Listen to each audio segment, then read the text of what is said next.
Where it is senior night here at Vestavia Hills High School.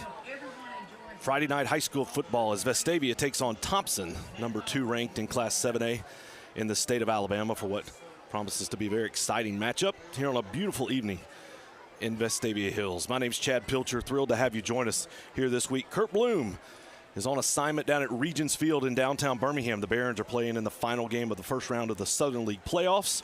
So Kurt is there calling that game, and his assignment as the announcer for the Birmingham Barons. We are thrilled to have Danny Marshall join us tonight. Danny's a former All-American kicker at Furman University, Vestavia Hills resident, and Danny, really excited to have you here as part of the broadcast. Hey, thanks for having me, Chad. Kurt, thanks for letting me be your backup kicker here. I just like to echo it. What a beautiful night. I'm sitting up here watching. It's hard to be stressed or upset about a lot of things, but on top of that, a great matchup. Chad, I'm excited to see, I would call in the middle of the season, these battle-tested Rebels. I'm looking at we all know that the tough schedule they've got this year. You've got Auburn, Thompson, Carver, Montgomery, big win at Hillcrest, and a tough game with Hewitt here a few weeks ago. And the hits just keep coming. You got the number 2 ranked team coming here tonight. A great opportunity to get back home. I believe the back half of the schedule is built in with a few more home games. So you try to gain some momentum here, and you get one of the preeminent programs coming into your house. What more could you ask for? It really is incredible when you look at that schedule. Again, you knew it was going to be tough, arguably the most difficult schedule in all of the state of Alabama. Carver, and you look at the rankings now. You talked about Thompson tonight. They're ranked number 2. Carver ranked number 4. Auburn ranked number 3. Hillcrest was ranked in the top 10 when Vestavia played them. Hewitt is still number 7 despite losing 8-7 to Hoover last week. The schedule is just absolutely brutal. And for Vestavia tonight, not only are you playing Thompson, the preeminent team in the state of Alabama, they're going to have to do it without Jacob Watson, the starting middle linebacker. He's out tonight. Cross Tonsmeyer, who's been kind of a do-it-all guy on defense, he is out indefinitely. And so it's a team. When Coach Evans gets ready for each game every single week, typically he'll have 8 to 10 guys on the injury report. This week he had 32. And so, you've played in big games. Anytime you're playing a team that's more athletic than you want to be at full strength and then play well, but they're going to be, just shorthanded tonight. Yeah, I look at it. It's a great opportunity for somebody to step up. You look at your 2-deep roster. You might be on your 3rd string at certain positions, but I look at the records, Chad, which is important, but I zoom over to the right side. You look at that region record, and that's what matters at this point in the season. You almost, you kind of flush the Carver game, the Auburn game. They don't matter in the region standings. As everybody knows, in this region, getting the playoffs is almost like a round 1 victory. And so you're looking at a 5-game season coming up, essentially. Maybe 6. Starting tonight. So you got a 6-game season to get into the playoffs, and then you got a chance. If you can come out of this region, you've got a chance with anybody in the state of Alabama. And these guys are they're going to earn it tonight if they can pull a W out here. Yeah, not only do you have a tough opponent tonight, you have an off week next week, which will allow you to get healthy and get some time and then get ready for the Prattville game. But again, tonight the focus is on Thompson. That's right. And playing your best and doing what you can. We're going to take a break real quick, and we'll be right back with a kickoff. Here, it's Vestavia versus Thompson.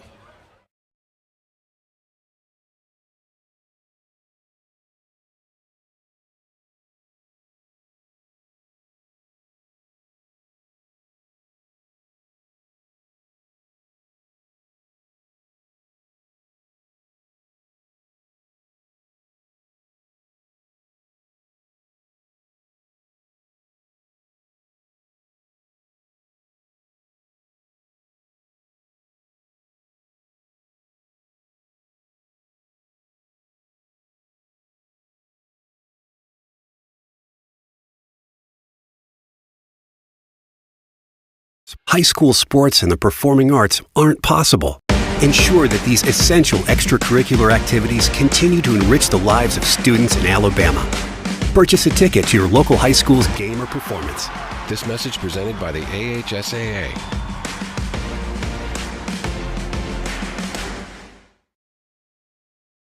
Reynolds Stadium. We're about 10 minutes away from kickoff tonight between Vestavia Hills and Thompson. Right now, we'll go to the starting lineups for the Vestavia Hills Rebels.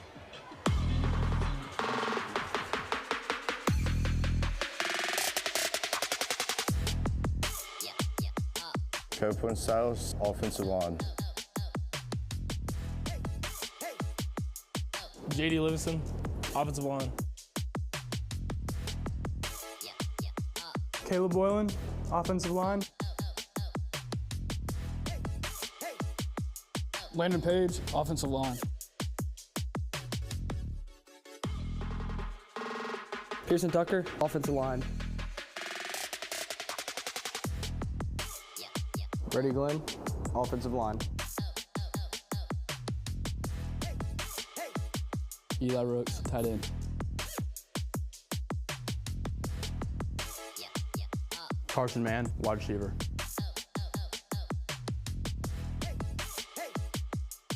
Chase Webb, wide receiver. Luke Stubbs, wide receiver. Bruce Littleton, H-back. William Tonsmar, running back. Owen Simpson, kicker punter.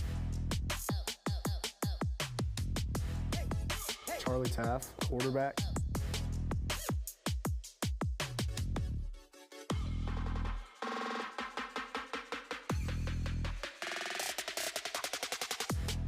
Josh Arendal, D-line. Monty Hedgeman, defensive line. William Plaisance, defensive end. Yates Bannon, edge.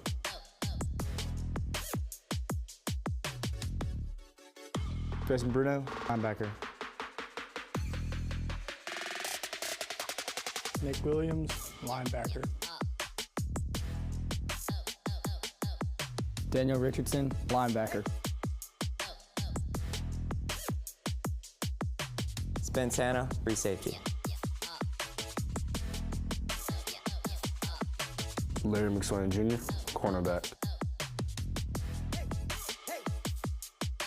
Leighton Downey, corner.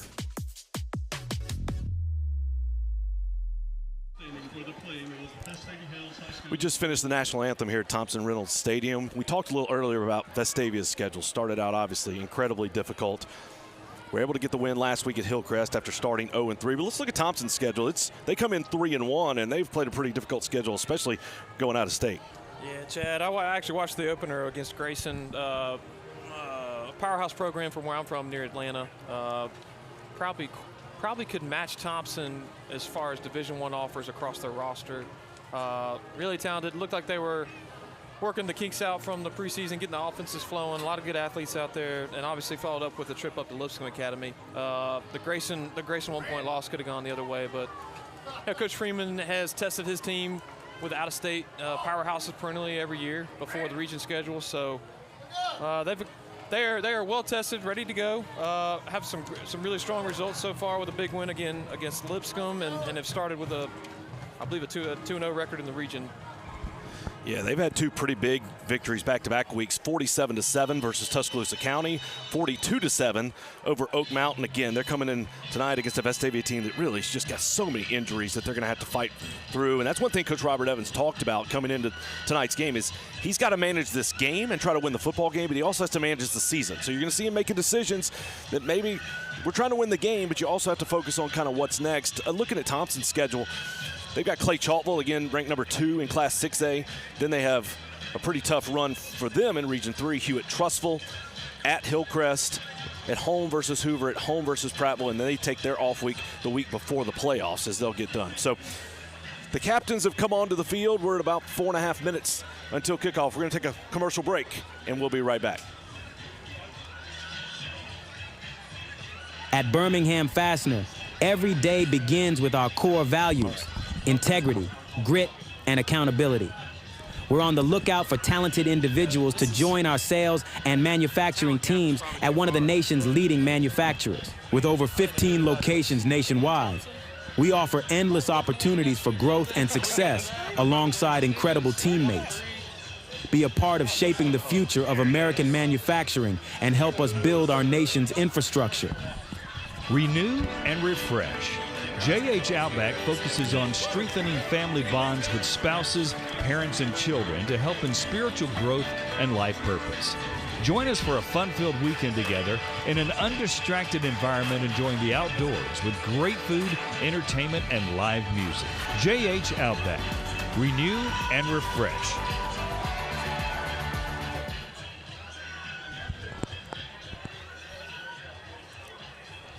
Vestavia and Thompson, captains, approaching midfield for the coin toss. Vestavia coming off their first win of the season last week on the road at Hillcrest. Had some adversity to start. It was a 7 p.m. game due to expected bad weather in the area in Tuscaloosa. The game was moved up to 4 o'clock. They didn't make that decision until around lunchtime, so it was a very hectic pace to get everything ready, and Vestavia just came out and played really well. They put up 486 yards of total offense last week versus Hillcrest, 303 yards on the ground, led by Charlie Taff. He had 164 yards rushing and 3 touchdowns. William Tonsmeyer had 73 yards rushing and 1 touchdown, and Noah Boylan 45 yards rushing and a touchdown. Tonight, we're going to see Vestavia try to do what they've done in the past. They're going to try to control the tempo and really kind of slow this game down. If you look at what Thompson's done, especially the last 2 weeks, they put up a lot of points. Trent Seaborn is their quarterback. He's only a sophomore, which is incredible.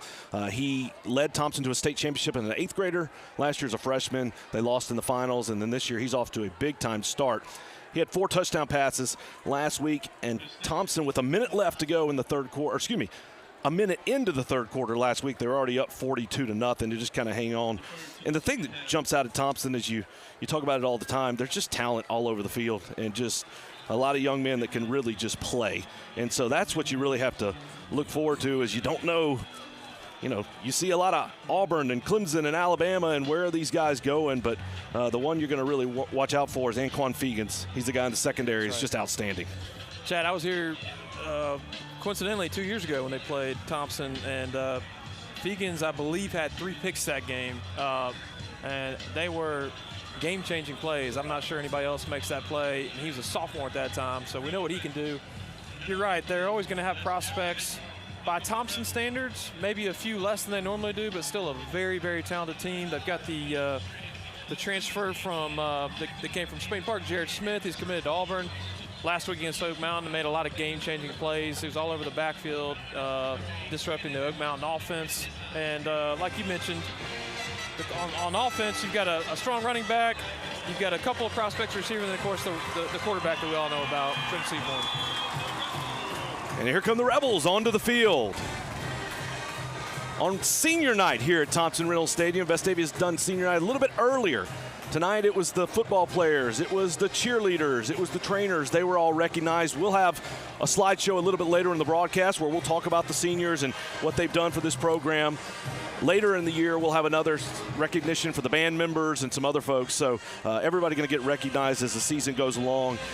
It's amazing. The football season goes so fast. It feels like we just started, and here we are already at week 5. And so for Vestavia, they've got an off week next week. It could not come soon enough for the Rebels, as they'll try to fight through what's a very challenging task, the number 2 ranked Thompson Warriors here at home.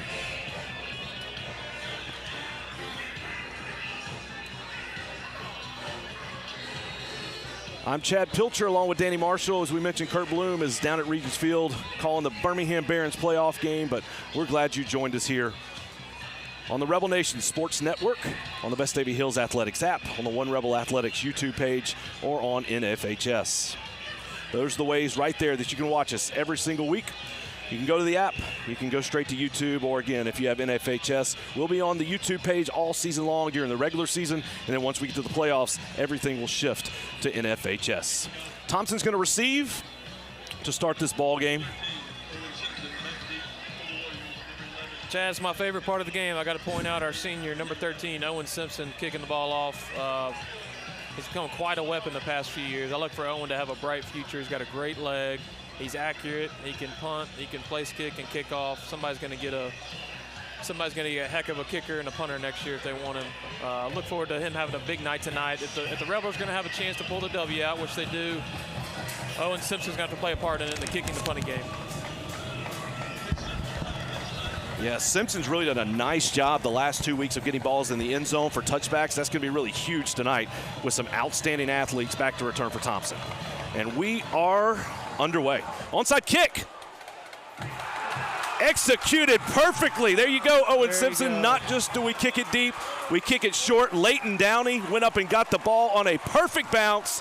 Coach Robert Evans is ready to roll the dice. He does it to open this game, and what a perfectly executed onside kick by the Rebels. Chad, that was a great execution, but I'll tell you what, that was great scouting. Somebody's noticed the front line of that kickoff return for Thompson tends to peel off. They had one guy on an island right there, and you had two Vestavia guys, and just a great open-footed soccer-style onside kick. That is a difficult kick to disguise. And look, when you're the underdog, you can let it loose sometimes, and that's what Coach Robert Evans did. Vestavia offense takes the field led by quarterback number 11, Charlie Taff. Taff will roll to his right to start the ball game. Short pass. Chad, that's my favorite play to start a game. I'll roll out, get Taff in the game, got a run pass option, positive yards, spot the ball and keep moving. Got that ball to Eli Ricks out in the flat. Here's a quick toss out to Tonsmeyer. He gets to the edge. He's got some room. Picks up the first down and gets inside the 30. Ball comes out. Looked like he was down. And the officials will say he was down before that ball came out. It's interesting to see so far. We thought maybe Vestavia would slow it down a little bit. They are going up tempo very quickly. Chad, we were talking a little bit before the kick that, it's hard to motivate kids, high school, college, every week to get up. You got to wonder if Thompson's looking ahead in the schedule a little bit. They've got traditional rivals Clay Chalkville, Hewitt coming up. Maybe looking at the record going, okay, Vestavia's 1-3. Maybe we just show up. You never know. You got to show up and play every game. It's time of play action. Looking back, Tonsmeyer wide open down the sideline. He's got the catch. He's inside the 5. Out of bounds at the 2.5-yard line. Goodness gracious, Vestavia's come out firing. I got to imagine this first drive is scripted, obviously, but Coach Franklin, I love the misdirection, the change of pace, spreading the field, making the defensive line from Thompson move. Tonsmeyer straight ahead, fights forward.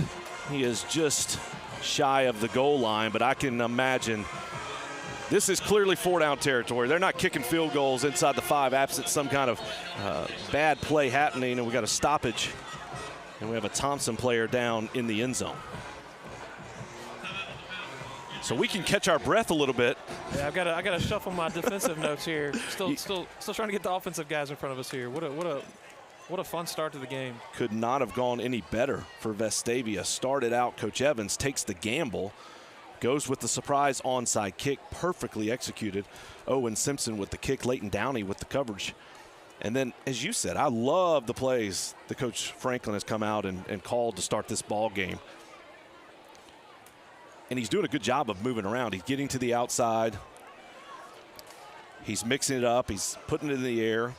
And it's Jared Smith who's down in the end zone. And he's now up and walking off on his own to the sideline. Chad, you're probably not going to imagine Coach Franklin's thinking we're not going to drop back, have 3 or 4 seconds with the pass rush that Thompson has. So almost a West Coast style. Get the ball out of his hands, roll him out, get him on the move. I love Taft's feet. Get him out in the open, let him tuck it and run if he needs to.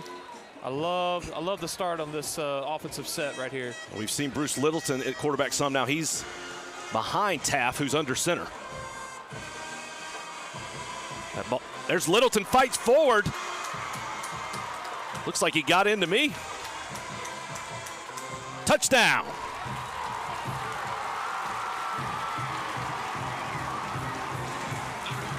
Just a dive play to Bruce Littleton. And what a start for Vestavia. They take the 6-0 lead over Thompson. Couldn't imagine a better start for Coach Evans. I guarantee you Thompson's a little shell-shocked to start. Didn't expect the onside kick, and then didn't expect the offense to move it down the field in what, 5 plays? And what's even more impressive is Thompson may not be as talented as they have been in the past. Look, they're still really, really good, but it's their front 7 that is the strength of this team. And again, Vestavia on that last play just goes right at that front 7, is able to put it in. Tonsmeyer was wide open down the sideline. I don't know if it was a blown coverage or just a really well-disguised rollout. Owen Simpson puts the extra point in. Vestavia takes a 7-0 lead. We'll be right back after this. In every moment, greatness awaits. For the bold, the visionary, and those ready to take their shot.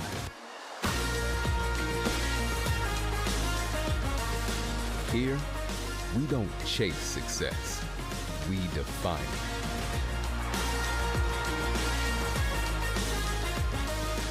it. The University of Alabama, where legends are made.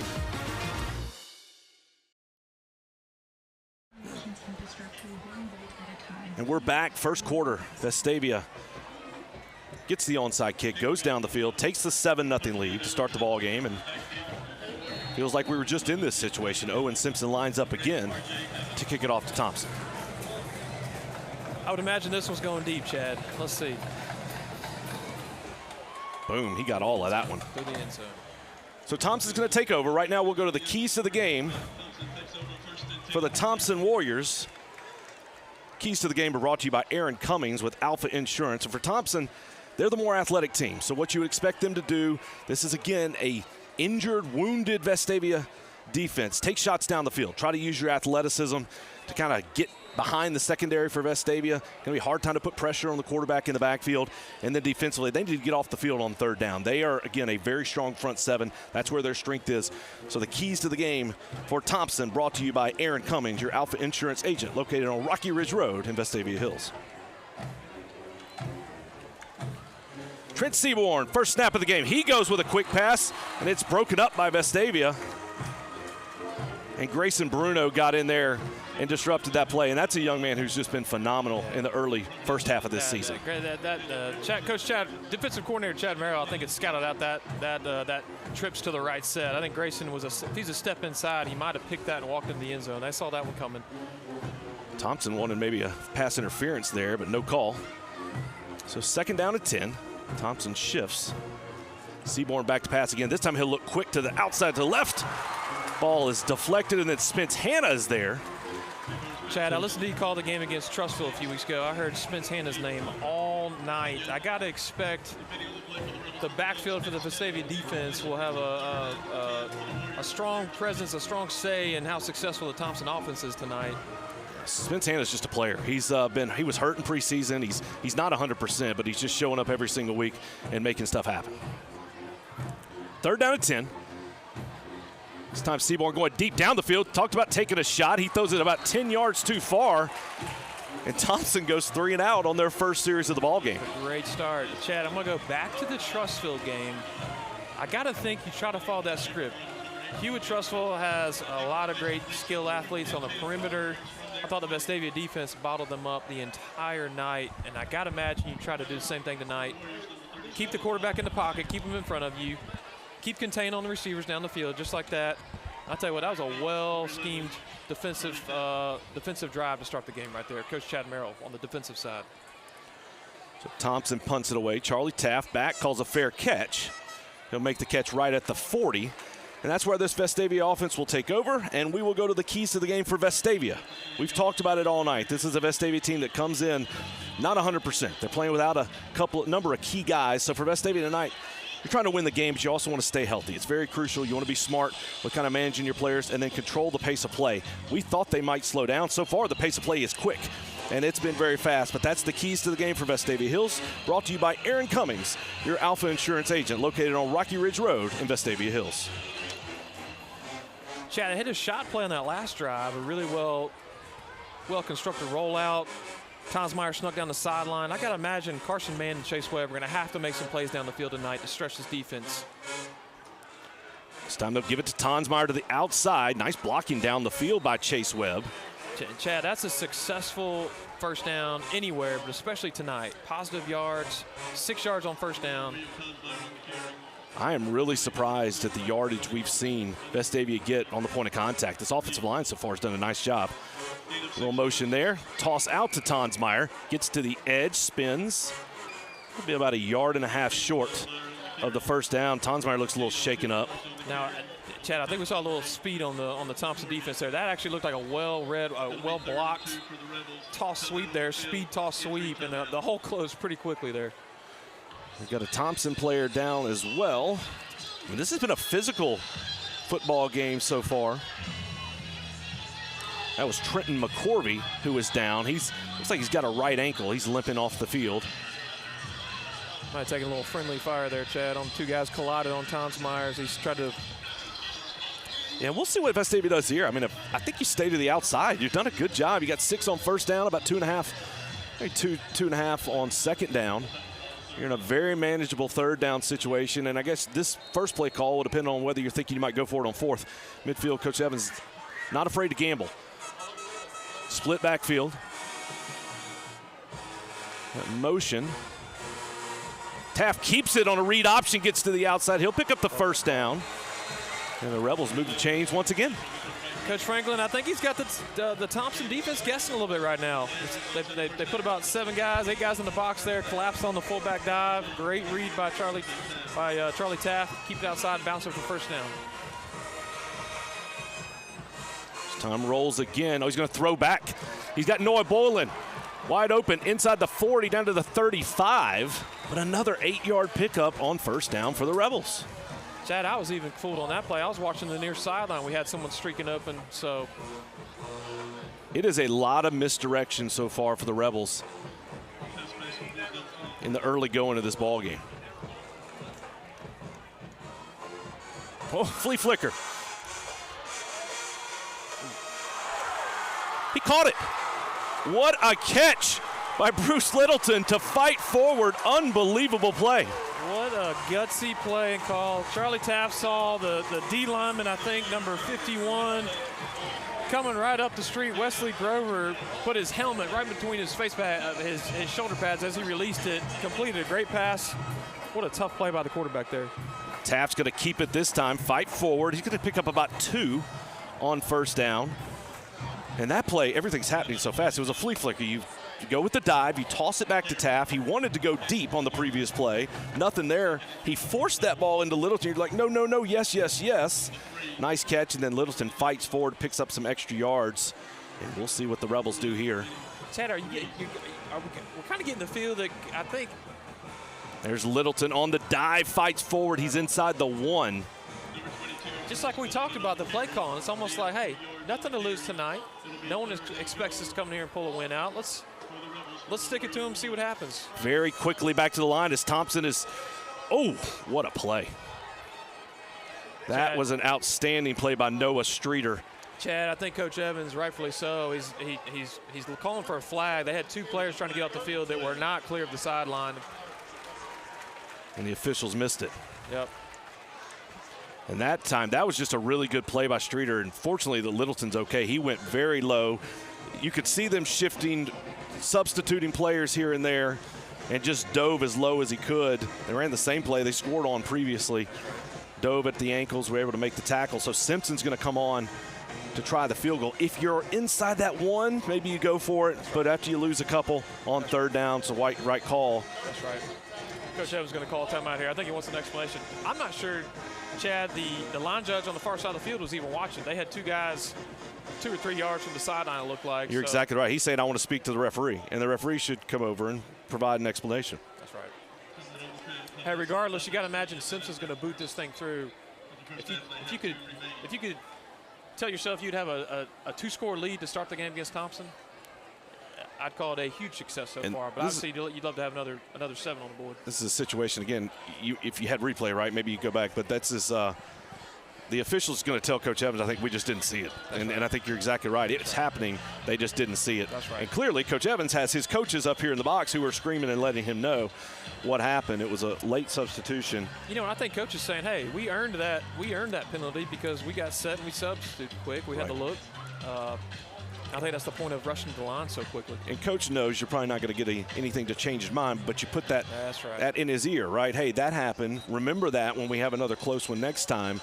You cost us one, and maybe we can get the call next time. So, nonetheless, Vestavia's in a great position to put some more points on the board. Owen Simpson, it is dead middle. He's set up just at the 11-yard line. It's a 21-yard field goal attempt.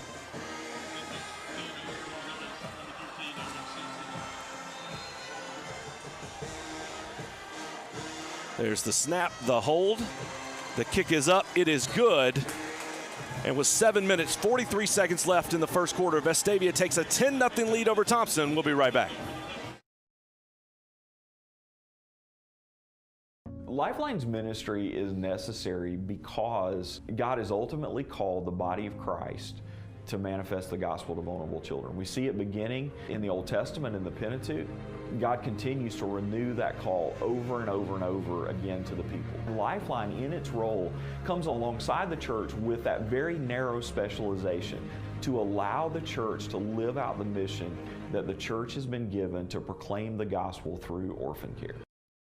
Owen Simpson boots field goal through to extend the Vestavia lead 10-0.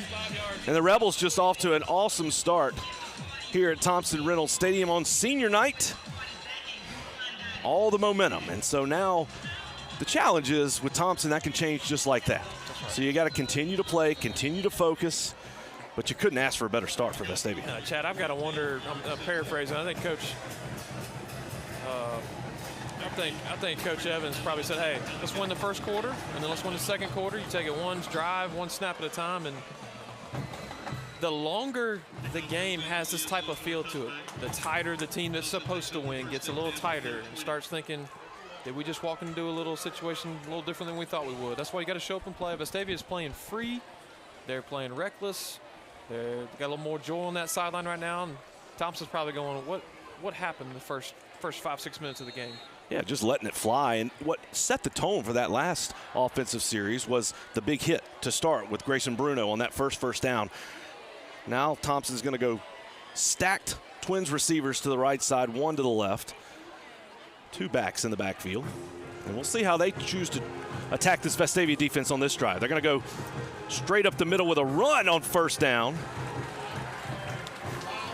And that's a nice stop by Nick Williams. Nick Williams has moved into that middle linebacker spot, filling in for Jacob Watson here tonight. Read that one perfectly, made a strong tackle. A really nice play. Heads up tackle, great form tackle, driving the feet, get some teammates to come gang tackle behind you. Number 5, Michael Dujon for the Thompson Warriors is a difference maker. They're going to have to keep him bottled up between the tackles tonight, Chad. Yeah, this Thompson team has 2 outstanding running backs, Dujon as well as R.J. Evans, and they're interchangeable. They'll use both of them, but they are both outstanding. Give it to Dujon again, this time off the left side. It's a nice tackle again by Spence Hanna. And that's going to bring up a 3rd and 4 for the Warriors. But for Vestavia, you'll live with that. That's a perfect position. If you put them in 3rd down situations, give yourself a chance to make a play. And Chad, obviously we've got a really talented quarterback on that other team. Seaborn, we all know about it. He's a great kid, great quarterback. He's got a lot of experience, but I got to think tonight the game plan's got to be take away the running game. It looks like they've gone cover 2 several times. I haven't seen a lot of throwing lanes down the field. Obviously, hadn't completed a pass yet, I don't believe. Vestavia brings pressure here. Seaborn gets rid of the ball, but it's low, it's outside, and it's incomplete. Dialed it up. Looked like they brought some pressure from the secondary. Grayson Bruno in the backfield. Chad, Seaborn hung in there and made a great read and not a bad throw. Just had good coverage. A great rush from the outside. I love the play call from defense coordinator Chad Merrill there. They're just a little off right now. Owen Wilbanks blitzing as well. You could see it. They brought the house. And they're going to force Thompson in another punting situation.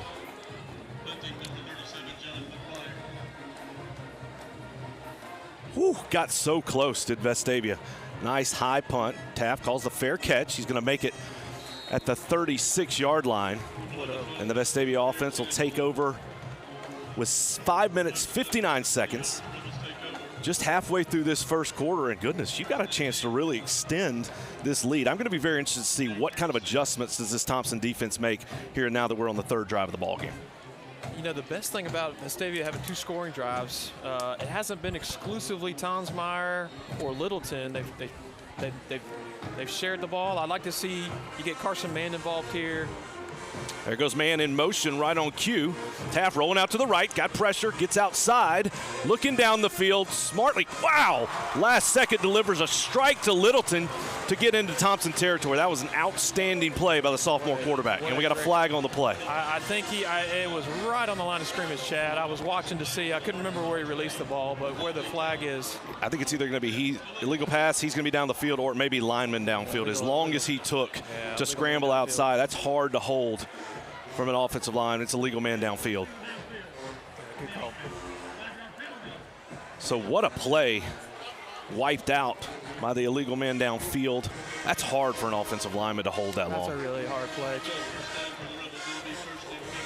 But another really well executed play by Taft. I thought he was just going to either run out of bounds or throw that ball away. He waited till the last minute, threw a strike to Bruce Littleton, who continued to work, come back to his quarterback.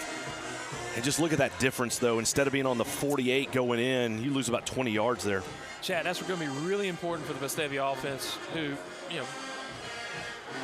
besides the first 2 drives, usually rely on 3 to 4 yards, extending a long drive, so we can't get behind the sticks.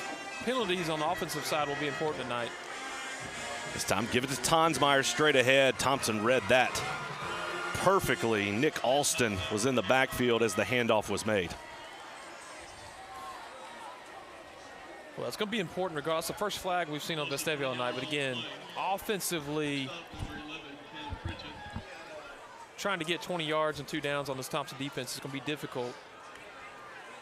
Yeah, you want to be smart with your play. You don't want to give them. You want to make Thompson earn whatever they're going to do. You want to make them earn it. Don't want to make a mistake. That's right. So Taft takes the snap. He's rolling to his right again. Throws back across the middle. That's dangerous, and it's intercepted. Great read by Gabriel Binion there, the free safety sitting there, just watching his eyes. I think Charlie wants that throw back, trying to make something happen on 2nd and long. But yeah, the turnover, give it to him inside the 50. Tough takeaway there. And that's something, again, for a young quarterback, it's something you're going to learn as you go. You realize you need those 20 yards. Hey, I was just in their territory, now I'm back. I want to try to fight and get in there. But that's not the way to try to do it. Anytime you're throwing across your body, it's a little bit dangerous, certainly against this secondary. That's right. Did a good job of reading that play, just threw it right to him, got the interception. And so now Thompson has their best field position of the night, starting 1st and 10 at the 41. Handoff, play action. Now they're going deep down the field. Incomplete. Thompson trying to get the ball down the field to Trey Knight, but that was really well defended by Larry McSwain. It fooled me a little bit on the play action, but did not fool McSwain. Chad, the secondary and defensive back coverage tonight has been wonderful. There really hasn't been an open receiver with a 3 to 4 yard, 5 yard cushion all night. 2nd and 10.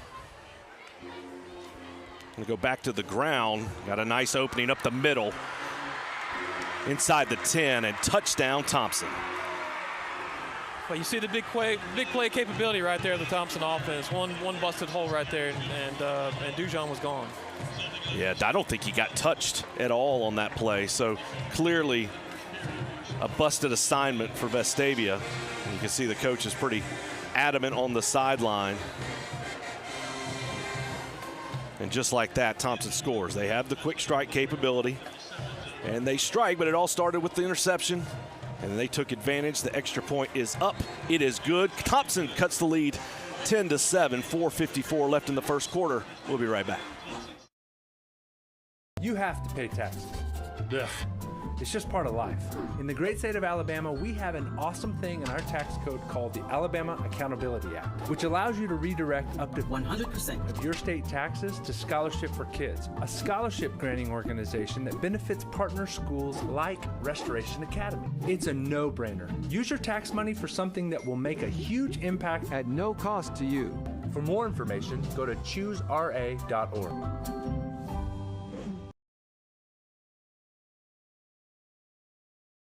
The Warriors put their first points of the ball game on the board. Now Vestavia will take back over. We didn't talk about it in the pregame, but again, anytime you're in a big game, especially when you're playing a team that's more talented, favored in the ball game, you cannot afford to turn the ball over. Vestavia did, and it led very quickly to points for Thompson. And hey, more importantly than the turnover, like you harped on, and it was a tough play, it was a busted play. Taft did a good job avoiding the sack the play before, but the 5-yard penalty, instead of looking at a first down inside the 50, up 10-0, all of a sudden you're behind the chains, leads to a turnover. So those little things are going to be important tonight if the Rebels are going to pull off an upset. This ball is kicked into the end zone for a touchback, and Vestavia will take over. So far, we've seen 2 really good drives, 1 not as good, but Charlie Taft's really been in control of this ball game. He's 4 of 5 through the air, 68 yards with the 1 interception. On the ground, William Tonsmeyer, 5 carries, 20 yards, along of 14. That was his first carry of the ball game. And Taft, 2 carries for 10 yards. your goal here, Chad, a penalty-free, a little bit of sustained drive. Even if you can't score here, flip the field a little bit, chew up some clock. I'm interested to see who touches the ball here. I think both sides have had a chance to settle into the game a little bit now. Carson Mann in motion. He'll get it on the speed sweep. Cuts inside. Right down at the 25. Pick up first and be 2nd and 5. And now for offensive coordinator Josh Frank, you're off the script. You've gone through your script. You've run the plays you were going to run. Now you're in the groove of the game, calling the ball game. And so I still like the way that he's using different ball carriers, and then he's getting the ball to the outside because Vestavia's been very effective on the edges. I'm also watching, too, they go from hash to hash. Maybe you try to wear down that defensive line, which is the strength of that Thompson defense a little bit. Thompson comes across, but I think Vestavia moved first. So it's going to be a false start against the Rebels, and the 5 yards that you gained on first down, you just gave it back. Those are going to be important tonight if we're going to sustain some drives.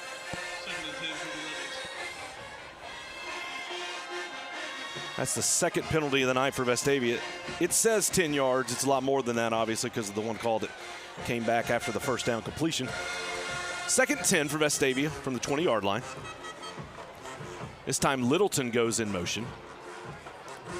The give to Tonsmeyer up the middle. He breaks across the 25. It's a nice gain on 2nd down. They'll put the Rebels at a 3rd and 5. And what I'm most impressed with is that Vestavia, this offensive line is getting a push where it's not 1 and 2 yard gains. It's 4 and 5 yard gains on the ground, whether it's to the outside or up the middle. That bodes well for the game plan right now, Chad. You're exactly right. They're getting chunk plays. You're looking at a first down right now, if not for the false start a minute ago. So I think Coach Evans will gladly take a 4 to 5 yard average against this Thompson defense to start. I'd like to see Taft roll out again. You've got the wide field. You come to the wide side, which is his throwing side. Don't throw the ball across the middle again, but see if you can get something out on the edge. Drops back in the pack. He's got a screen play. Oh, he threw it to the other team. Interception by Jared Smith into the end zone, and touchdown. Well, there's your playmaker on the defensive side of the ball. Made a great read. I didn't even see him there. Just sitting, waiting on the ball. I don't think Taft saw him there, or either try to drop it over him and grab that. You see how talented that defense and offense can be. One player on each side of the ball can make a play. It changes the game right away. All of a sudden, you look up, and you're down 3 with an extra point pending. And it's a shame if you could have gotten it over Smith. There was some room to run if you could have executed that play. Extra point is up. It is good. And after another turnover, Jared Smith returns the interception for a touchdown. Thompson extends the lead to 14-10. We'll take a break and be right back. Renew and refresh. JH Outback focuses on strengthening family bonds with spouses, parents, and children to help in spiritual growth and life purpose. Join us for a fun-filled weekend together in an undistracted environment, enjoying the outdoors with great food, entertainment, and live music. JH Outback. Renew and refresh.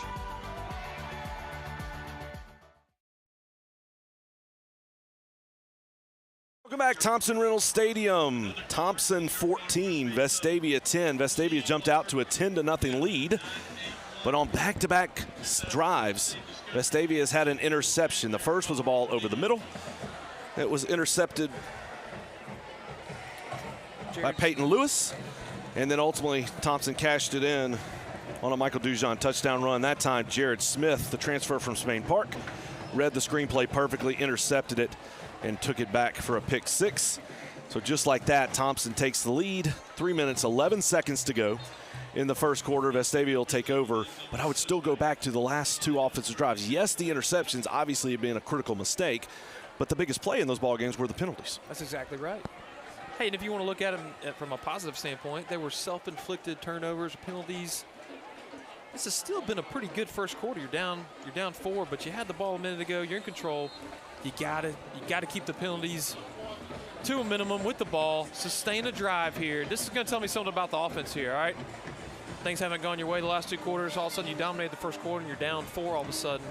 Let's see if they can answer with a sustained drive and put some points on the board. Quick pass to the outside. That's a really nice read there. Vestavia with the completion. out to Luke Stubbs, but it was immediately read and tackled by Micah Fleming. It's kind of like how Thompson started their first offensive series. They went with the quick screen to the outside. Vestavia was able to blow that up for an incompletion. That time Stubbs made the tackle, but made the catch, but it was for a yard loss.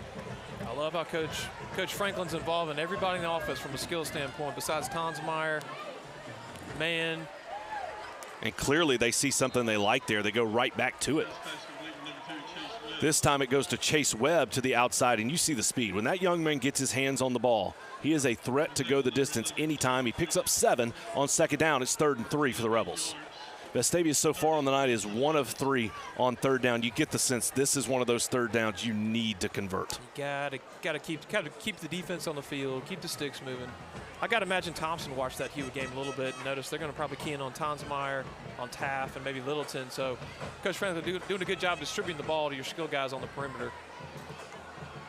Webb goes in motion. Taft keeps it to the outside, gets the first down. Nice run there by Charlie Taft. And when Vestavia's offense is in rhythm, they are moving the football. That's another first down for the Rebels. Chad, on the stat sheet, that's going to be a 3-yard carry and a first down. That's a little play I put a little check mark by. If they can go down the field and score some points here, that's a big play converting a first down after the last 2 series. Trips right for the Rebels. Tonsmeyer to the outside, breaks 1 tackle, fights forward, breaks another tackle, gets outside the 40. That's a really strong run on first down as Tonsmeyer picks up 8. What a strong and if I can use the word slippery run.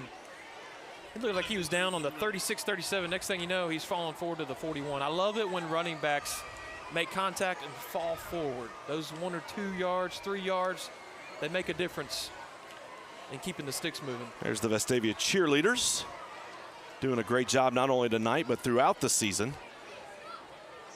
Vestavia's had a quick pace. They slow it down a little bit here. 1:40 to go in the first quarter. Taft's going to bring Stubbs in motion. Play fake. He keeps it. Couldn't really decide there. He had the run pass option. Taft originally tucked the ball as if he was going to run, then threw at the last minute, but out of bounds and incomplete. Chad, I also think you got to look at Taft right now, the young quarterback. He's got a lot of moxie. He's obviously a talented young man, returning punts last year. I think that says a lot about him. Halfway through the season, he's almost a sophomore and a half. So these are just valuable reps against a top of the end defense in the state of Alabama. He's going to get better quickly and continue to get better playing these kind of defenses. And that time, Vestavia's going to get the first down the easy way. Peter Rommel just jumped off sides. So Vestavia picks up 5 yards and a first down. So another, again, you didn't convert that time. You didn't have to. Penalty against Thompson. That's their first of the night. And Vestavia moves the sticks. Here's the student section. It is packed tonight. It's a great crowd here on both sides of the stadium. This is what you love about Friday night high school football.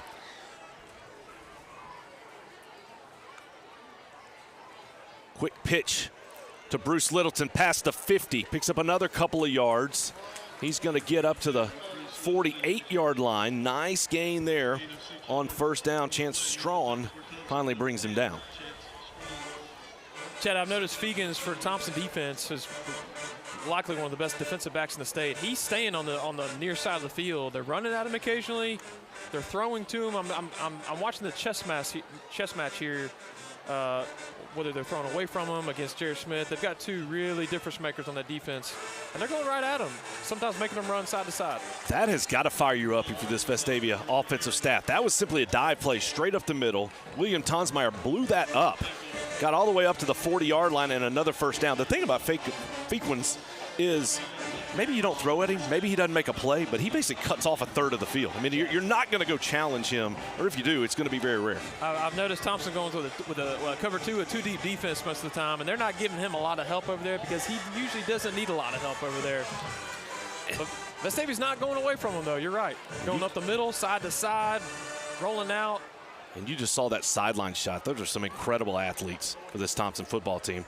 This time, Taft keeps it himself. He's inside the 35 all the way up to the 30. They're going to mark him a little bit short of the first down. Chad, and I got to think, too, defensively for Thompson, it's almost these 3 to 4, 7, 5-yard gashes. It's almost like playing a triple option offense.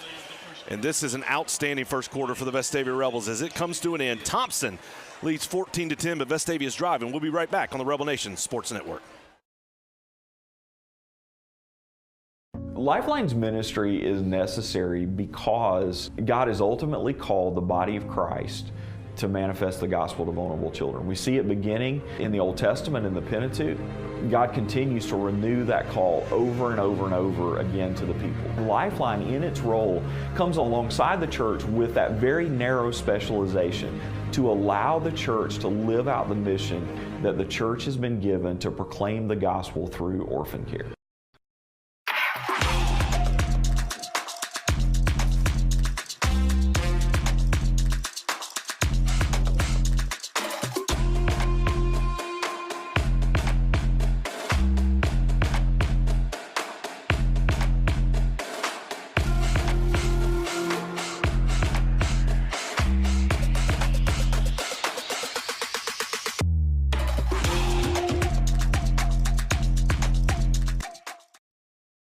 Welcome back. I'm Chad Pilcher along with Danny Marshall, who's pinch hitting for Kurt Bloom. Kurt is the play-by-play man for the Birmingham Barons. The Barons are in the Southern League playoffs. Last game of that series tonight, so he's down at Regents Field calling that football game. Danny, we're thrilled to have you here. Danny's a former All-American kicker at Furman. He likes kickers, and you've liked what you've seen so far here in this ball game. I really like it, Chad. We were just talking about the play calling. I mean, you got to look at the scoreboard and consider this is a success for Vestavia. Obviously, they were down 4, but have really controlled the game, especially offensively. We've got Thompson guessing a little bit, overcommitting on the perimeter. Another nice gain, just a couple of yards. It was interesting. Anytime you have second short, look, do you take a shot or you just go ahead and take the first down? I think that's wise by Coach Franklin. Let's just get the first down and let's move the sticks again and keep this drive going. Chad, I think against a team like Thompson, every first down is worth some kind of point. It keeps their offense off the field, and it frustrates their defense. Taft's doing a nice job on the read give tonight. The cornerbacks, the nickel backs are biting on the man in motion. Taft's doing a good job keeping it for some nice gains. And Tonsmeyer between the tackles. And look at Tonsmeyer. Looked like he was bottled up just right off, maybe a yard down the field. He's able to shoot through, pick up another 4 or 5. And that's one thing Roger Jackson said is you watch with our stat crew, he and Stephen Gill do such a great job, is our guys are just doing a great job of following their blockers, kind of gliding through, not trying to rush it, not trying to take too much, but just allowing the play to develop and open up, and then they're getting nice gains. Chad, again, if I told you Tonsmeyer would have 10 carries for 49 yards in the first quarter, you'd take it, wouldn't you? Take it. It's outstanding. This time it's Bruce Littleton. He's going to get inside the 20. He's got another first down. And Vestavia is just running the ball at will so far against this Thompson defense. Chad, it's early in the game, but you're kind of watching the body language, the behavior, a lot of hands on the hips. This hasn't been the longest drive, but it's a long drive. That's something to watch as you get into the third and fourth quarter now, and I think Coach Franklin's probably taking note of it. Vestavia has 20 carries for 90 yards so far on the ground. Here goes Littleton again. Gets inside the 15, keeps fighting to the 14. It's a nice tackle by Trenton Cheatham, but a nice gain on first down for Bruce Littleton. Chad, you go back to the first quarter. It's a 14-10 game. Thompson's had 2 big shot plays, and both you could call maybe self-inflicted errors from Vestavia. Vestavia's really imposed their offense, their game plan, and set the tone on this game. This time Noah Boylan to the outside. He's going to hit very quickly. He's going to lose a couple there. Great pursuit that time by the Thompson defense, and that's really the first time we've seen Thompson make a play as Vestavia's tried to get to the edge. I thought Taft might keep it there, but I think the Thompson defense did a nice job, not just over pursuing, but they had both options covered there. I don't know if there was an open lane for Taft to take there, but that hole closed quickly on Boylan. 3rd and 7. And for Taft, you want to be smart here with the football. You're in Owen Simpson's range. You feel very good. You can get 3 yards. Don't make a mistake and take points off the board. He's going to look to the left side, step up across the middle. Nice catch inside the 5. That's Carson Mann down to the 2. He almost looks surprised as that ball hit him right in the chest. Great throw, first down. You know, Chad, I think Carson expected one of the linebackers to be covering there and was shielding himself for the hit, and it never came. Did a nice job just sitting on like a little comeback route right there, just settling in right there, using his body to protect him. There goes Noah Boylan inside, gets about a yard. They're going to mark him just shy of the goal line. I think he's a couple of inches away. Inside the 1. Tonsmeyer's going to come back in the ball game for second down and goal. I like how Vestavia went quickly there.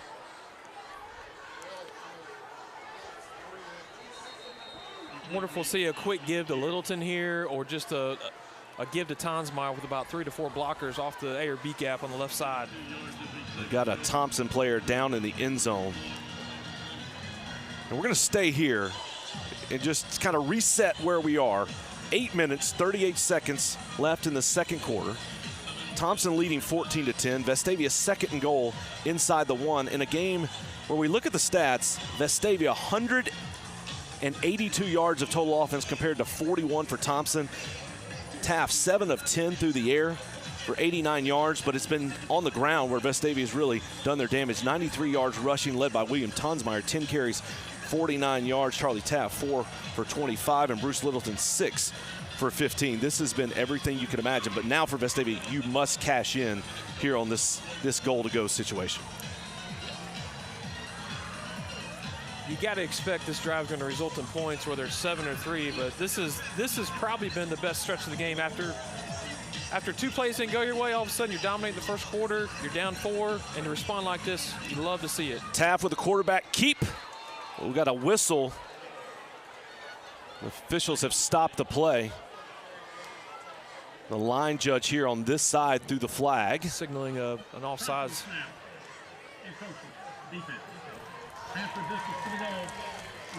Chad, I've always wondered, I don't know if that's a bad idea if you're a defensive lineman. Try to get somebody to jump. Right. Half distance to the goal is not a big deal. It's an inch or 2. So there, Vestavia was going with the quarterback sneak. We'll see every time, every play. Vestavia's been, it's their 3rd time inside the 5. They've gone straight up the middle. We'll see, do they stay in that place or they try to go outside? Another whistle and another flag. And we got offsides on Thompson again. So that's what they're doing. They're just trying to get a jump. It doesn't matter from a actual, I mean, I don't know. We're at about, we're half an inch from the goal. That time it looked like they were going to go toss sweep to the outside after going up the middle several different times. We'll see what Coach Franklin does. Taft under center, Bruce Littleton at the fullback, Tonsmeyer as the tailback, Luke Stubbs is the wideout. Taft takes a snap, quarterback sneak, touchdown Rebels. Chad, that was an impressive dive. He got maybe 1 or 2 yards into the end zone. The weight on the Thompson defensive side of the ball that they had stacked up in the middle, that was an impressive 1-yard run anywhere on the field, much less for a touchdown. Huge answer by the Rebels offense. Coach Evans told us coming into this game that Thompson had an elite front 7. And for those that don't know, that's the 4-down lineman, that's the 3 linebackers. He felt like that was the strength of this football team. And the Vestavia offensive line, the Vestavia offensive scheme has controlled this ball game, and they have won the battle in the trenches so far. Again, Chad, I'll go back to just like the little plays to sustain this drive. That 3rd down on our own 30. The false start on Thompson to extend the next 3rd down. Little plays lead to big plays, and that was a huge answer after things didn't go your way. You didn't fold, you didn't give up, and I guarantee Thompson knows they're in for a ball game. Simpson's extra point is good. Vestavia takes the lead 17-14. 7 minutes, 47 seconds left in the second quarter. We'll be right back.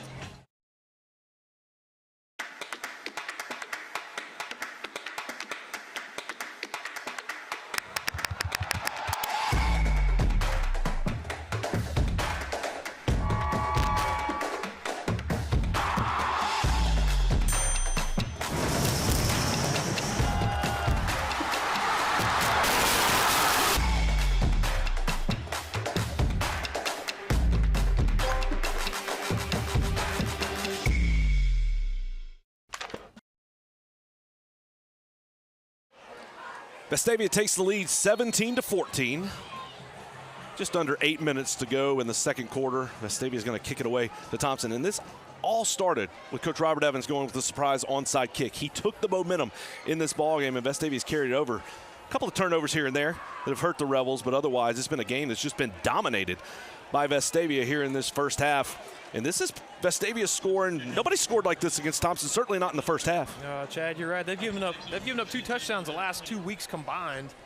Gave up 21 to a nationally ranked Lipscomb Academy team and 15 to Grayson, one of the top programs out of Georgia. So the fact you scored 17 in the first quarter and a half on this defense, that's got to be a big mental edge on the sideline if you're wearing blue and red tonight. So Thompson, led by quarterback Trent Seaborn, comes back on the field. He's going to give it straight ahead to start this drive. That's Dujon on the carry, and that's the best carry of the night that we've seen for Thompson. They pick up 7 on first down. And Chad, I got to think, obviously defensively, you want to stop them 3 and out or get the ball back or a turnover, but you don't want to give up a big shot play here. You don't want to give them, you don't want to flip the field quickly. We'll make them earn it. They're going down to score some points. We want to make them earn it. Thompson doing a lot of shifting here, kind of moving guys around. They're going to go run it again. This time good pressure by Vestavia. Dujon's going to pick up that first down. Grayson Bruno made the tackle, but a nice stop. And that's a good job there by Dujon. There was contact at the line of scrimmage. He was able to fight off of that and get up to the 30 for the first down. So a nice conversion there for Thompson. Chad, I saw number 93, Josh Arendal there, and amongst some other names I heard you call almost every play against Hewitt-Trussville. Nice gang tackle there on a short game. Run it again. Dujon to the outside. Not going to get much there. He did break away from a tackle, but really good pressure in the backfield. William Plaisance, Josh Arendal again in on the tackle. Dujon tried to break that outside, and Arendal did a nice job holding on to him until some help came from the inside. That could have easily bounced outside. There wasn't anybody there. Big tackle by 93, Josh Arendal. And you see there Jacob Watson on the sideline, the Rebels' best defensive player, is not playing tonight. And this defense has done a really nice job in the early going. This time, Seaborn's going to roll out to the outside. Delivers a nice strike. That was a well-defended play. They had the receiver releasing underneath. I think was that Spence Hanna that came up and made the tackle. Looked like Owen Wilbanks in there as well. But a nice job there by Seaborn. But a good tackle, and that puts Thompson in a 3rd and 4 situation. We'll see if the Rebels can come up with a stop. A lot of movement by the Rebel defense. We got offsides against Vestavia. And they're going to give Thompson the first down the easy way. Looked like a lot of confusion for Vestavia in the pre-snap. And we talked about Thompson's been moving around, using a lot of different formations, and the Vestavia defense looked a little bit confused. And ultimately, they jump off sides and give Thompson the first down. Looked like we had a blitz coming off both sides there and just jumped the gun a little bit. Chad, you brought up a great point. We really haven't focused on the fact that Jacob Watson's not playing tonight. He's as the highest compliment I can give, he's your William Tonsmeyer on the defensive side of the ball. He's the heart and soul of that defense. Run to the outside for Thompson, gets to the edge. Nice tackle there by McSwain. But a good game by R.J. Evans. And again, he's the relief back, but you don't lose much when Evans comes into the ballgame. Yeah, McSwain did a nice job getting off the block there and making a tackle, because if he's blocked, Evans is gone for 6. You give up a first down there, but you keep him from having a big play. Nice tackle by McSwain. They're going to go back to Evans. This time's up the middle. Nick Williams makes the tackle. Thompson's starting to get a little momentum in the running game. Chad, we talked about turnovers a little bit. Obviously, Vestavia's got a lead with 2 turnovers that led to 14 points.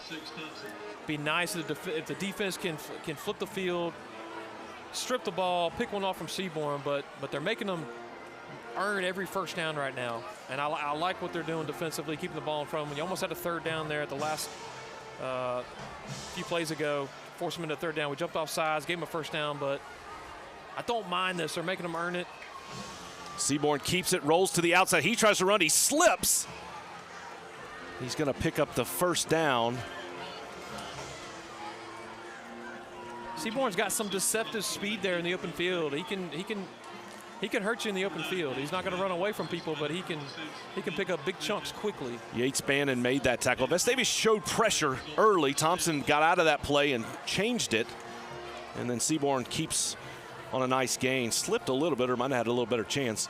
We've seen a little bit of that in the early going with this new turf, a little slippage here and there, but another first down for Thompson. This time they go back to Dujon, and he's got a nice gain. What a tackle to finish that play by Spence Hanna. Spence Hanna made contact on the 30, and Dujon landed back on the 28-29. What a great form tackle from the free safety spot. Chad, I'm noticing Thompson getting to the line and getting set quickly. They're usually not running a play. They're resetting, taking a play from the sideline. So we've got a little bit of a formation, a play called chess match right now between Chad Merrill and the offensive coordinator with Thompson. They're taking their time. Vestavia is having to adjust to the formation. Now they're going to shift, go in motion. Seaborn keeps it again, rolls to the outside. What a throw, and he drops it. That time, Vestavia was playing man under, safeties over the top.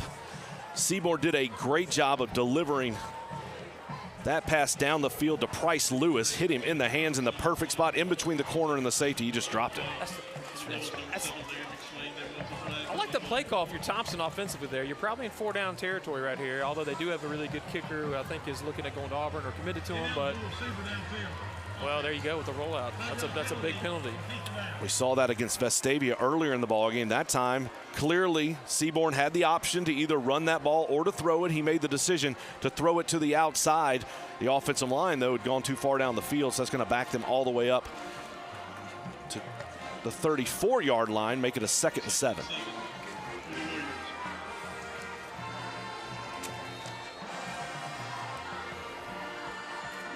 This time Seaborn back to the shotgun. They've got 4 wides to the left side, empty backfield. Seaborn looks, going to go slip screen to the left. Catch is made, room to the outside, but we've got a flag on the play, so that one's going to come back. He got that ball to Trey Knight. Nice gain, but it's going to be a penalty against Thompson. Chad, I think assuming it's a block in the back or a hold, anytime you get that many receivers out in the open, it's not natural for not natural for them to block a play that long. It's really hard to ask them to sustain a block without asking for some kind of hold or block in the back. And he called holding. Again, they went empty backfield, had a receiver to the right side, 4 receivers to the left. They blocked it well, but not without the assistance of a hold, and now you're behind the sticks. About a 2nd and 16. Still 2nd down for the 3rd down in a row. So you've got time. Keep the ball in front of you here. Vestavia showing pressure. Thompson takes their time, looks to the sideline. 2 minutes, 46 seconds left in the 2nd quarter.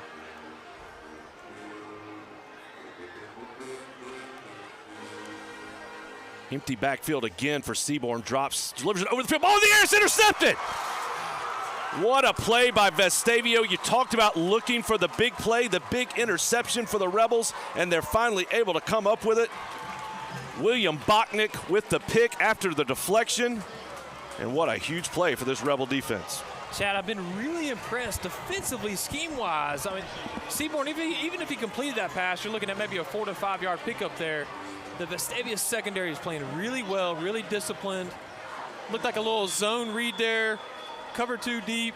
There really hasn't been a lot of wide open throwing lanes for Seaborn. I don't know if he's a little frustrated, but he's had some balls go off receivers' hands, just like that one there. Big turnover. We just talked about the turnover battle. That's one back for the guys in the blue and red. Tonsmeyer takes the ball up the middle, picks up about 4 yards on 1st down. 2 minutes, 20 seconds left in the 2nd quarter. Vestavia does have all 3 timeouts. You would love to get points, but more importantly, you want to keep Thompson from scoring before the end of the half. So I think they're going to eat up the clock on these first 2 downs.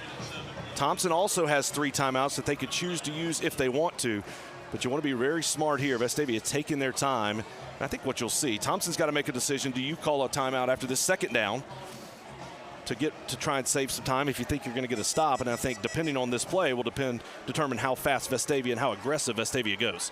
I think your goal right here, it would be great to take a lead into the locker room, Chad. I look at getting a 1st down, eating up the clock, and then I think you try to push the ball into Simpson field goal range, which is probably around the 35. I'd give him a shot even inside the 40. So 1:30. And Chad, I'm a little surprised Coach Freeman's not using any timeouts here. he might be ready to get in the locker room to talk to his guys as well. That's exactly right. I think he's a little nervous about if he does, do I give them too much time? But I agree with you. I'm a little surprised, especially since it's a 3rd and 5. It's not a 3rd and 1 or a 3rd and 2. So Vestavia's going to use up the play clock down to 9. Snap here. Tonsmeyer gets it, gets to the outside, past the 50, and what a tackle. That's Anquan Fegans, and goodness gracious. That's what a future Power 4 Division I cornerback looks like when they make a tackle. Yeah, I thought he had a nice angle on him to beat him outside. We got to watch. Tonsmeyer came up a little gimpy on that hit. I think the ball landed underneath him, but what a form tackle. Now, you could understand Coach Freeman not taking the timeout last time. I'm shocked he's not taking one here. The fact that he hasn't called one here, probably let the play clock run down. And yeah, Vestavia shifts, sees if they can get Thompson to jump. They're going to let that clock run all the way down, presumably take a timeout, and then punt this thing away. But I am really surprised that there was no timeout by Thompson. And Chad, I think you take that as a really nice sign of respect for Coach Freeman right now and how you're playing. I think he knows his team has probably not played this first half. He said, let's get in the locker room, although we've got 23 seconds left on the clock. Assuming this goes down to 0, the score as is, this is a win, obviously. And right now we want to talk about the Vestavia Hills Rebel Zone. It's a tailgating experience that started this year. It's located down in the end zone on the track. And tonight's tent sponsor was Specialty Turf Supply Inc., STS. We thank them for being the tent sponsor. And the food sponsor, Waldo's Chicken over in Cahaba Heights, Cookie Fix. Just an outstanding meal, an outstanding opportunity. If you want to join the Rebel Zone tailgate experience, you can do so by going to One Rebel Athletics website. You can go to the Facebook page and check it out. You can buy tickets there. It's something new that we've started this year. It's the Vestavia Hills Rebel Zone tailgating experience. Thank you to STS, Cookie Fix, and Waldo's Chicken. 4th down, 23 seconds. Vestavia leaves the offense on the field. A little surprising there. I'm not sure we're going to see the same thing. Little O-line shift. Give it one more chance to draw. And now they'll go again. The goal, see if you can get them to jump off sides. You're down to 10 seconds on the play clock. You got to hustle pretty quickly. Nobody's back to return it. That's why you do that.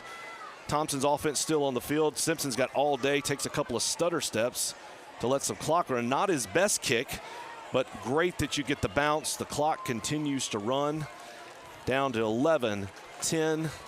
And they'll blow it dead with 9 seconds left on the clock, so not much for Thompson to do there.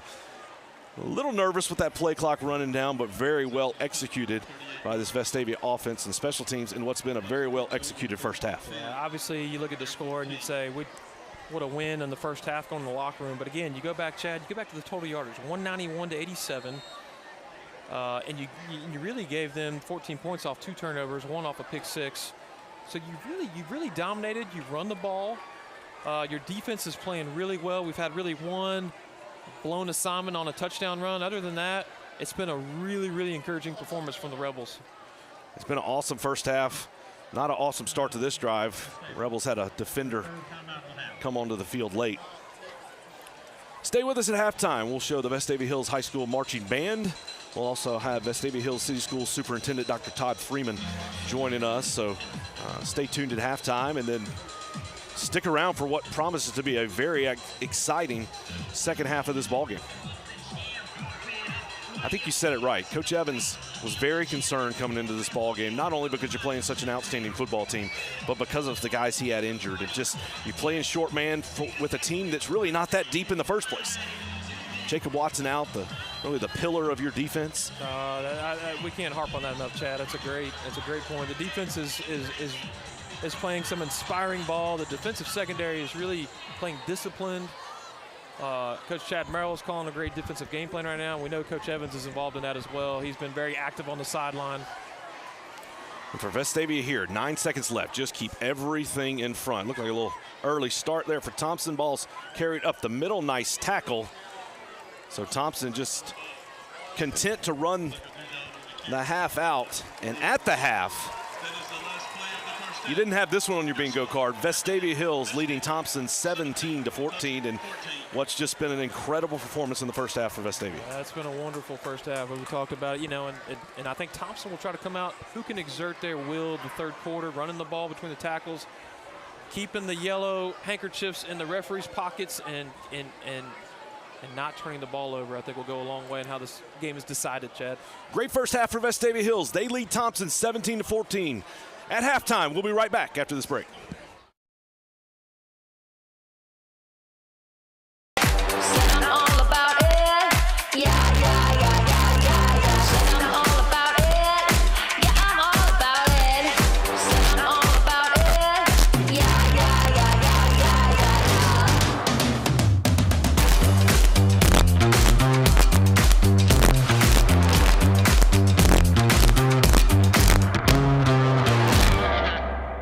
You have to pay taxes.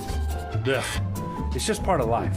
In the great state of Alabama, we have an awesome thing in our tax code called the Alabama Accountability Act, which allows you to redirect up to 100% of your state taxes to Scholarship for Kids, a scholarship granting organization that benefits partner schools like Restoration Academy. It's a no-brainer. Use your tax money for something that will make a huge impact at no cost to you.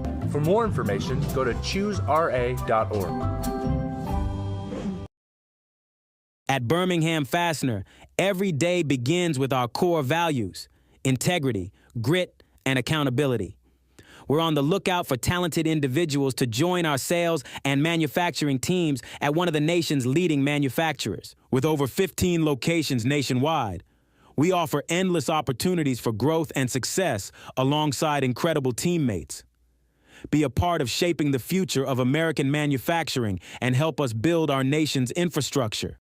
Are you an enthusiastic sports fan? Want to have fun and get in on the action? Heck, yes. That'd be awesome. Have great attention to detail? Want to stay active? Definitely. Want to give back to the student athletes in your community? Obviously, yes. Then you'd make an excellent high school sports official. We need more officials in Alabama, because with no high school officials, there are no high school sports. Sign up today at highschoolofficials.com. Renew and refresh. JH Outback focuses on strengthening family bonds with spouses, parents, and children to help in spiritual growth and life purpose. Join us for a fun-filled weekend together in an undistracted environment, enjoying the outdoors with great food, entertainment, and live music. JH Outback. Renew and refresh.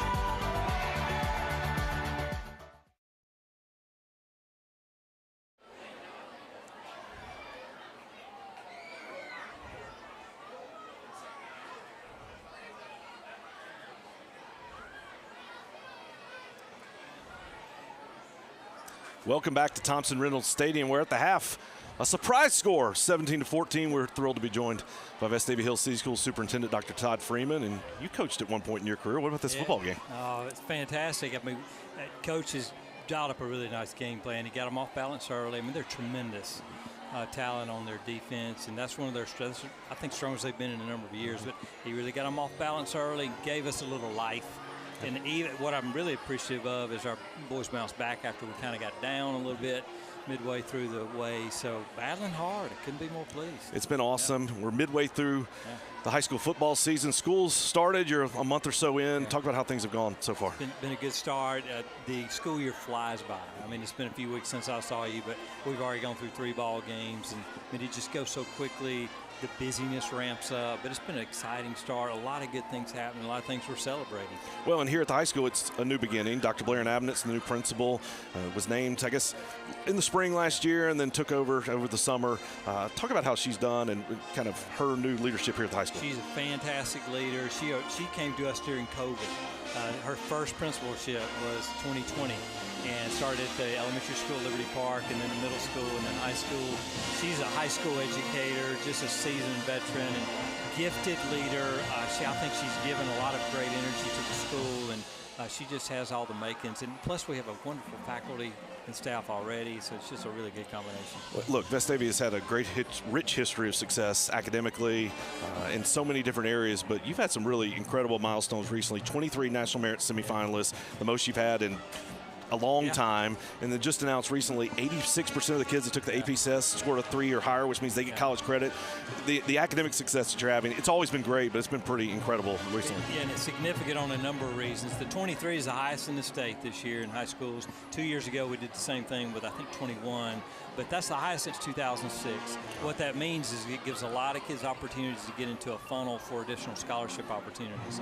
AP tests, you know, almost 9 out of 10 of ours qualified for college credit. And I use this illustration. If all of those students went to Auburn University, just using their tuition scale, that equals over $2 million in tuition savings. So just monetarily speaking, that's fantastic. But above that, just the preparation our kids are getting academically to be ready when they leave us. And that's academic opportunities you get here in Vestavia Hills City Schools. Maybe you don't get in some other school systems. You get the academic. We've seen the football here tonight, but it doesn't matter what you want to do. If you want to get involved in something, the band, the choir, whatever it is, you have that opportunity here in Vestavia. When you have a comprehensive high school, that it really needs to mean something. Comprehensive should be well-rounded, and so it's in the humanities. We're strong. We're strong in the STEM programming, career technical fields, athletics, arts. We want to try to provide every child an opportunity to learn without limits, and that means we need to make sure we have a robust offering for them. And something you put a lot of effort into. We talk a lot about the high school, but at the elementary school, you've brought in STEM classes for the first time where every elementary school, they're getting an opportunity, and that's something you found to be important. Obviously, the community said it was important, and you went out and made it happen. Fantastic partnerships we've had, Foundation, PTO, our legislators, business partnerships. I mean, people wanted this to happen. It's happened. We know that we can really leverage some potential in science and math, and if we start earlier, engage them in things that are really exciting, it takes off. I can tell you my two boys love it. I mean, they're just eating this up right now. Right, and again, a lot went into that. A lot of different people, as you mentioned. So again, school's cranking. It's going by fast, the football season, but what's on the horizon if folks are out there, hey, how can I get involved, or what's going on with Vestavia City Schools? There's a lot. Yeah, lots of opportunities, I feel like, because, you know, the season starts off with athletics, and you see a lot of that, but in the fall, you start seeing a lot of arts programming take place, theater, choir programs, band programs. You see a lot of those things to do. Our PTOs are wide open. Our foundation is raising dollars. There's not a place you can't plug in. If you want to really do something to support the schools, there's a place for you. Well, look, you're the leader of the school system, but there's a lot of teachers that put in a lot of time and effort, and I know you're greatly appreciative of what they do. We are as good as our teachers, and that has been the quality that's made this a wonderful school system for 53 years, is that we've got people in the classroom. That is the most important thing we can do, is have great educators in the classroom, and we are blessed. You know it as a dad, I do as well as an educator. That is critical, and we are blessed. I'm thankful for our teachers. Well, we're thankful for everything that you do, for the teachers, for the administrators, so many people that put in so much time, for so many kids to have the opportunities that they do. But again, thankful for all the work that you do for Vestavia Hills City School. That's Superintendent Dr. Todd Freeman, and we'll be right back at the half. Lifeline's ministry is necessary because God has ultimately called the body of Christ to manifest the gospel to vulnerable children. We see it beginning in the Old Testament in the Pentateuch.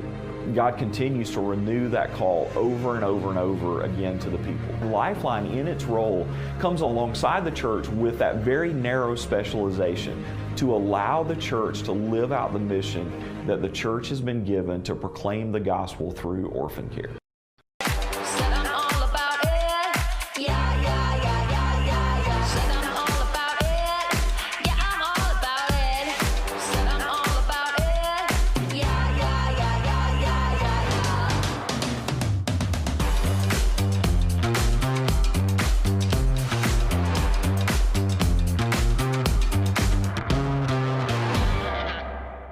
You have to pay taxes.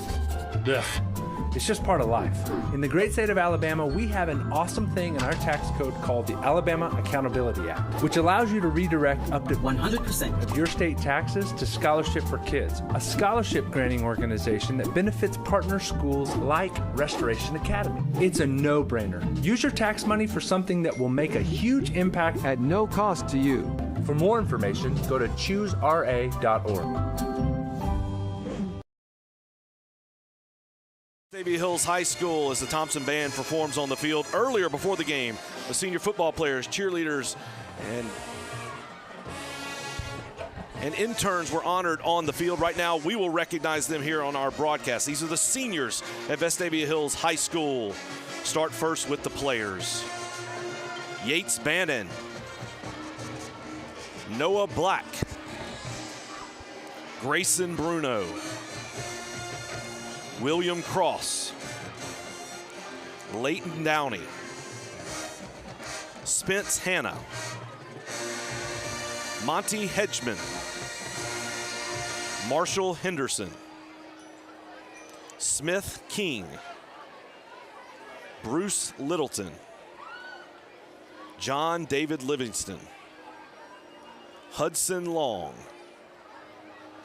Caleb Mallory, Carson Mann, Larry McSwain Jr., Carter Metcalf, Joshua Milner, Landon Page, Ivan Phillips II, William Plaisance, Logan Richter, Eli Rooks, Owen Simpson, Hollis Smith, Bo Stockard, Parker Serber,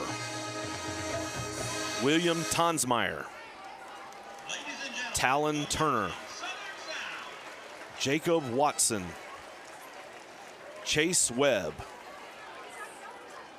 Now the cheerleaders. Callie Johnson, Campbell Moore, Campbell Sparks, Elizabeth Roner, Hayes Huntley, Julia Bachnick, Lauren Christian, Riley Shadrick, Meredith Bachnick, Wynn Stoffrigen. Now the trainers and interns. Iz Moore, Brooks Bennett, Tom Burris, Allison Jones, Johnny Johnston, Aaron Wynn, Addison Ringer. Those are the seniors here at Vestavia Hills High School, the football players, the cheerleaders, the trainers, and the interns who've done such a great job throughout their career playing, cheering, and assisting this football team, making things go so well. And now a number of seniors who will be honored a little later in this season on the band. Please enjoy the Vestavia Hills Marching Band.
That's the Vestavia Hills Marching Band. We'll be right back after this break.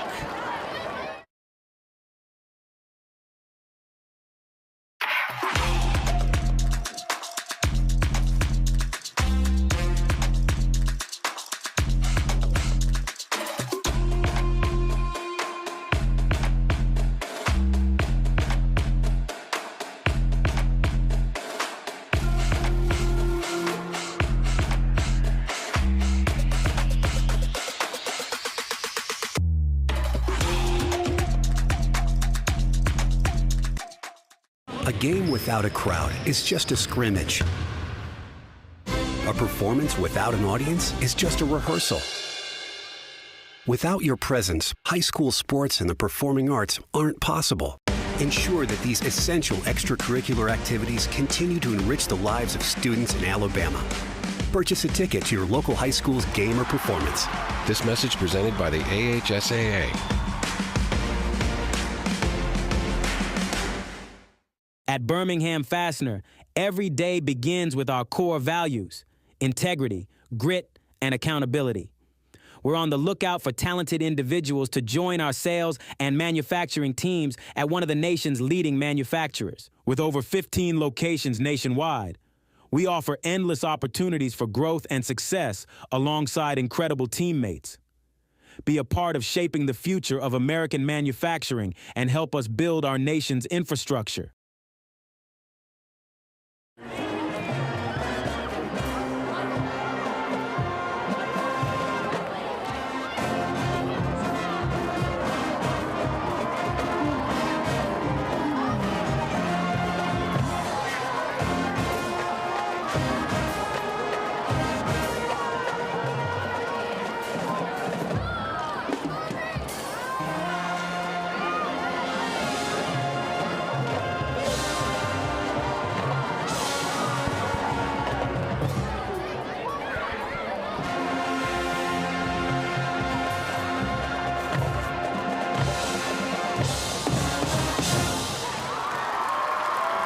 Awesome performance by the Vestavia Hills Marching Band. Looked like a bunch of firecrackers going on out there on the field.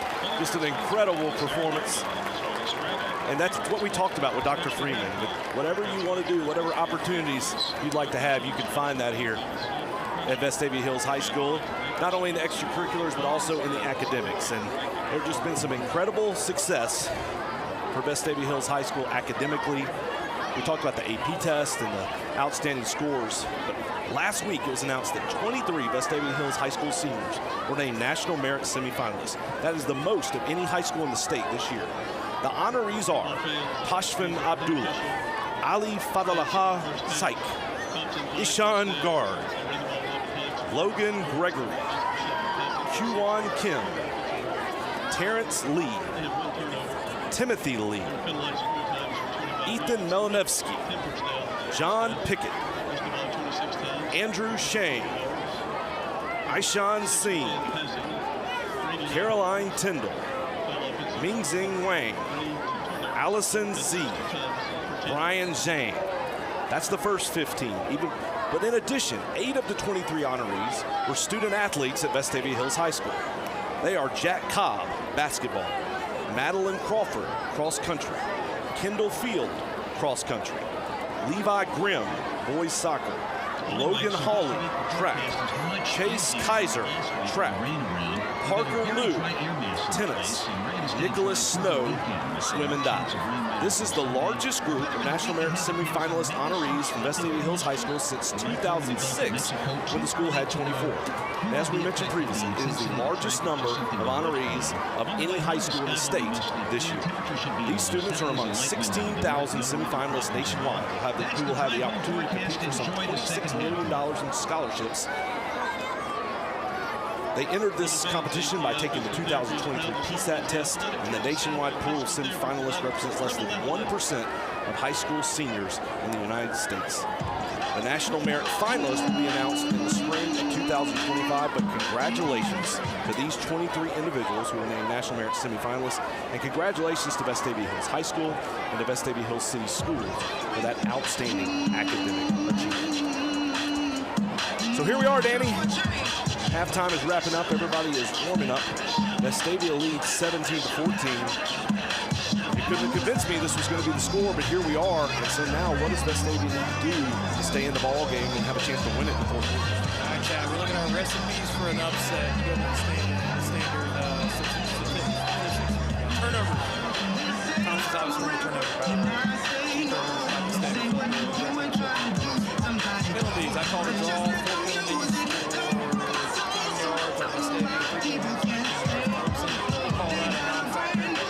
Chunk plays. Vestavia's actually had more chunk plays over 10 yards. You have a big 36-yard touchdown run by Dijon. Vestavia's had more chunk plays, and then I go to the ground game. Vestavia's controlled the ground game. They got a 4-yard average per carry. Thompson's around 5, but look at the time possession. 15 minutes, 59 seconds to 7 minutes, 52 seconds. Seaborn off the field, Chad, the most incredible statistic I said for the first half. Look right here, passing net yards for Thompson, 6 yards from Seaborn. I'd say it's a great first half for Vestavia. They've implemented their game plan at will. They need to sustain this first few minutes of the third quarter. Sustain any punches Thompson throws at you. Limit any big plays. Don't turn the ball over. And drag this thing to the fourth quarter. And I think they get tighter on the other side. Again, Vestavia will receive the ball to start this half. The ball goes into the end zone for a touchback. Just to re-emphasize what Thompson's done so far this year against Grayson, Georgia. It's a top 10 team nationally. They gave up 15 points in an overtime loss. Against Lipscomb out of the state of Tennessee, they gave up 21 points in a win. And then the last 2 weeks versus Tuscaloosa County and Oak Mountain, respectively, they've only given up 7 points in the entire football game. Vestavia put up 17. But I think if you're Vestavia, I don't expect Thompson to be sitting at 14. You're going to have to continue to score as this ball game goes on. And here comes the offense back out onto the field. Charlie Taft, the sophomore quarterback, behind center. Going to hand it off on the speed sweep to Carson Mann. He's going to get out to about the 25-yard line. Again, Chad, that's a win on first down. 4 yards. Maybe 5. I can't tell where they spotted it. 1.5 yards. That's a win on first down. Right now, it's first down. Focus on first down. Get the ball past the 30. Keep the clock moving. Sustain the drives. Continuing to go sideline to sideline. This time Vestavia has trips and a wing to the right side. Taft in the backfield with Tonsmeyer. Will delay quarterback counter and just wrapped up and read perfectly by Jared Smith. Did not fool anybody on that one. No, it actually looked like we had somebody out to the right side where the play fake, the slip screen looked like it was developing. Had a little bit of space out here. Of course, you got Feeklins out here, number 0 for Thompson, hold down this third of the field. Big third down coming up right here. And you'd love to pick up the first down, but again, the thing that really bit Vestavia in the first half was the interception, so you did not want to force anything. Let the play develop, take an open receiver, and take a shot right there across the middle. Nice catch, first down, Vestavia. Luke Stubbs with a nice catch going up high on a great throw from Charlie Taft. Chad, I love the play call. That's just a loose play call. I think the most important thing from the body language standpoint, the attitude of the players on the field, the coaching staff, the calls, playing with reckless abandon, nothing to lose. And that play call right there showed it to me. You trust your sophomore quarterback to throw it right down the middle of the field. This time, Taft keeps on the zone read. He's going to get close to a first down, about a yard shy.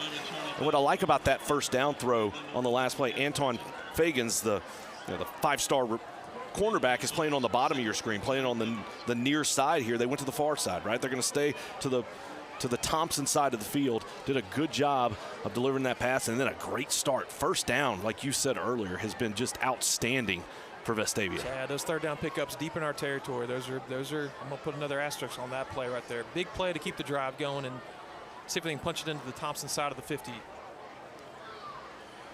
Taft looking over the middle field, batted down. He had Boylan open to the side, but that's Jared Smith again. Smith's had a really strong game here tonight. Yeah, Chad, I'm not sure you can do anything there. He was blocked. He was blocked well. You're trying to throw a ball over a 6'5" defensive end. You just got to take your hat off to Jared Smith on that play right there. They list him 6'5", 250. He's going to fill in as he grows and gets older, and just going to be an outstanding player. You can see he's got it there. Good play there. Yeah. Credit to Landon Page keeping him in front of him, was blocking him well. Noah Boylan gets the ball, breaks up the middle. He picks up the first down, continues to push forward, gets past the 40-yard line, and Boylan picks up where he left off last week.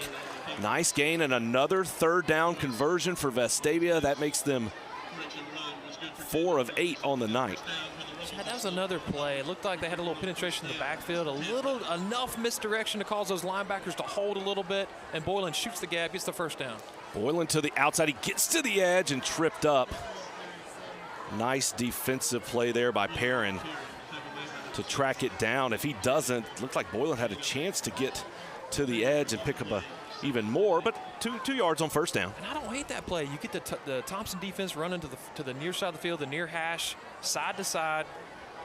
Got a little rhythm going here, and I'm sure there's a method to the math. Coach Franklin is got the Thompson defense guessing a little bit here. And that started from the first drive of the football game. You talked about it. You script those first few plays, and he's had them off balance ever since then. This time play action, going to take a shot down the field. Got a lot of contact. There comes the flag. Pass interference against Thompson. That's an easy call. Defensive back there, I'm not sure who it was. Didn't turn his head towards the ball at all. Just face guard. Trying to get the ball down the field to Luke Stubbs. Yes. Peyton Lewis was in coverage. Stubbs did a nice job letting the ball slow down, let the defender run into him a little bit to wait on the ball. So Stubbs did a nice job drawing that flag on the cornerback from Thompson. Chad, you talked about it. That's not a conservative play call on 2nd and 8. No, they're taking shots. I got to think they might have, if I had to guess, maybe try to get the ball up the middle. Let's try to get into Simpson field goal range. You want to be smart, aggressively smart, I think is the best way to go. You cannot be conservative if you want to win this football game. Oh, nice. Wow, that play was set up perfectly. It's going to be at all sides against Thompson, but goodness gracious.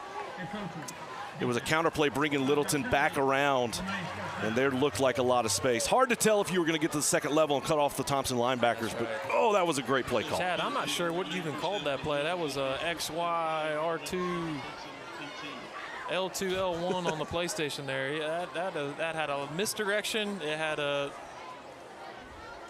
like a pitch, an inside veer. This time they're going to show speed sweep to the outside. Taft keeps it. But again, that's 1st and 5, so you pick up 3, but now you're 2nd and 2. I like the play call here. You've got probably, if coach wants, you've got 3 downs to get 2 yards here. Keep the clock moving. That's Taft's 8th carry of the night. This time he gives it to Boylan. He's going to push forward. Just a little bit shy of the sticks. And this is a critical play. We're going to say that probably 14 times the rest of this second half. But it's for Coach Evans. Obviously, the goal is to pick it up on 3rd down, not put yourself in a position where you have to make that 4th down decision. Boylan in the backfield. Taft with the toss. Oh, to Littleton, ball's loose, and it's out. We'll see who gets back on. It looks like Thompson did. And that's a 3rd turnover of the night for Vestavia. It's the same play they tried to run a little bit earlier. It's called an incomplete pass. Forward pass. Nice break, and you're correct. Ooh. That is a correct call by the officials. Well, Coach Evans was running to the line judge quickly, and I was trying to see what he was talking about. But you're right, it was a forward pass, even though it was behind the line of scrimmage. Even if Coach Evans influenced that decision, it was a good call by the officials. Nice recognition by you there, Danny. They're talking it over, but you're right. I mean, it was tossed forward. That's right. It was not a handoff. It was tossed forward. Now, the last time officials got together was in the Hewitt-Trussville game against Vestavia, and that did not turn out well. You see the official there saying it was a forward pass, and it is incomplete. That's right. Chad, decision time here. It looks like the offense is lined up to go for it. I think that's the right call. But, hey, second time that same play was called. First time we had an encroachment that nullified it. He had some open space there if he could hold on to the ball. We'll see what Vestavia does. It's been boiling most of this drive. See if Tonsmeyer, do not see Tonsmeyer on the field. Get an explanation from the umpire here. Field is the pass was forward and it was incomplete. That brings up fourth down. Nice job by the officials of getting together, talking through. Chad, do I ask, do you put that same play again? It was there. Goodness gracious, it was certainly there. It was there twice. So you've got Boylan and Stubbs out to the right at the receiver spot. Taft in the backfield. Littleton up tight. Taft takes the snap. He's going to go over the right side, push forward, picked it up. First down, Rebels. I think he got it. He needed about a yard, and he got it right there. Not by much, but he did pick up the first down. You see the official on the top side of your screen signaling first down. It seems aggressive. I think you have to go for it there on fourth down. It's the right call and well executed. That's been your character tonight if you're Coach Evans, you're Coach Franklin, how you're calling this game. There's no doubt they are intent on getting in the end zone this drive because it's going to take that to win this game. Because you got to know that Thompson offense is explosive as they are. Trent Seaborn's not going to likely throw for 6 yards in the second half. But regardless, Chad, what a great answer to start the second half. Play fake by Taft, throwing it out in the flat. Got a lot of coverage there. It's intercepted. Intercepted by Fagans. Looked like Taft forced that one just a little bit. I'm not sure if that was a little bit in the flat if he saw it, but Fagans made another great. He saw that the whole way, was reading it. What a great interception. Gosh, I was just about to say, you just don't want to turn the ball over. You want to get some points on the board, just driving from your own 20. Yeah, that's just a tough ending to that drive because Vestavia picked up several third downs, got into Owen Simpson territory where you felt comfortable you'd have a good opportunity to put 3 on the board, and instead it's Vestavia's third turnover of the night, 3 interceptions, and Thompson takes over on the 21-yard line. All right, if you're defense, you got to answer the bell here, get the ball back, swing the momentum back. They'll start the second half where they ended off the first. Michael Dujon with the carry. And we have seen, especially late in the second quarter, Thompson getting a little bit better push up front. You see that really massive offensive line.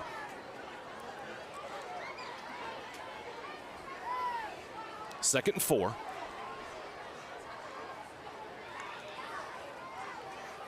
Give it to Dujon again. He's able to break a tackle, get to the outside. We got a holding there on the edge. No flag. No flag.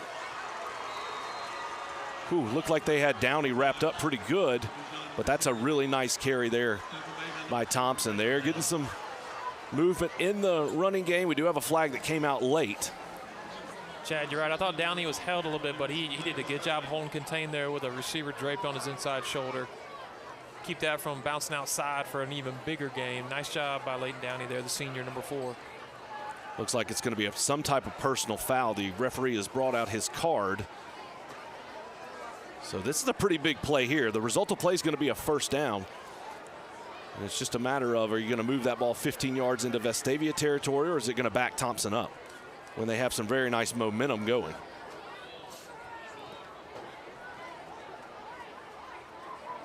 Chad, I didn't see anything after the play. On the defense. 15-yard penalty from the end of the run. First down.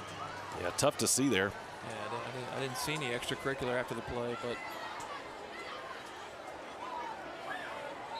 it's Vestavia's 5th penalty of the night, so not too many, but that's a pretty critical one there. First and 10, Thompson, 41-yard line. They're going to go back to the ground. A lot of open room in the middle of the field. Good, strong tackle by Owen Wilbanks, but not until Dujon picks up another 14 yards and a first down. Excuse me, that was Evans in on the carry. And you got the feeling Thompson's going to get going at some point offensively, which is why those offensive drives are so critical. You just can't give away points when you have a chance to put points on the board. Yeah, that's right. They're leaning on the line of scrimmage right now. The defensive line's done a good job stiffening a little bit. There's Seaborn's longest completion of the night right there, Chad. And this time they put Fagans in on offense. Ran a comeback route. He did a really good job of just pushing, pressuring the defense, going to 12, coming back to 10. That was a really well-thrown ball by Seaborn. Another Thompson first down. Yeah, if you're Coach Freeman, not a bad idea. Get your best player on the field on both sides of the ball. Try to get the ball to him. Stretch play this time. Dujon inside the 10. He'll pick up 7 yards on first down. 5 minutes, 20 seconds in the third quarter. Vestavia leading Thompson 17-14, but Thompson driving in the red zone. 2nd and 3, they can pick up a first down at the 6-yard line.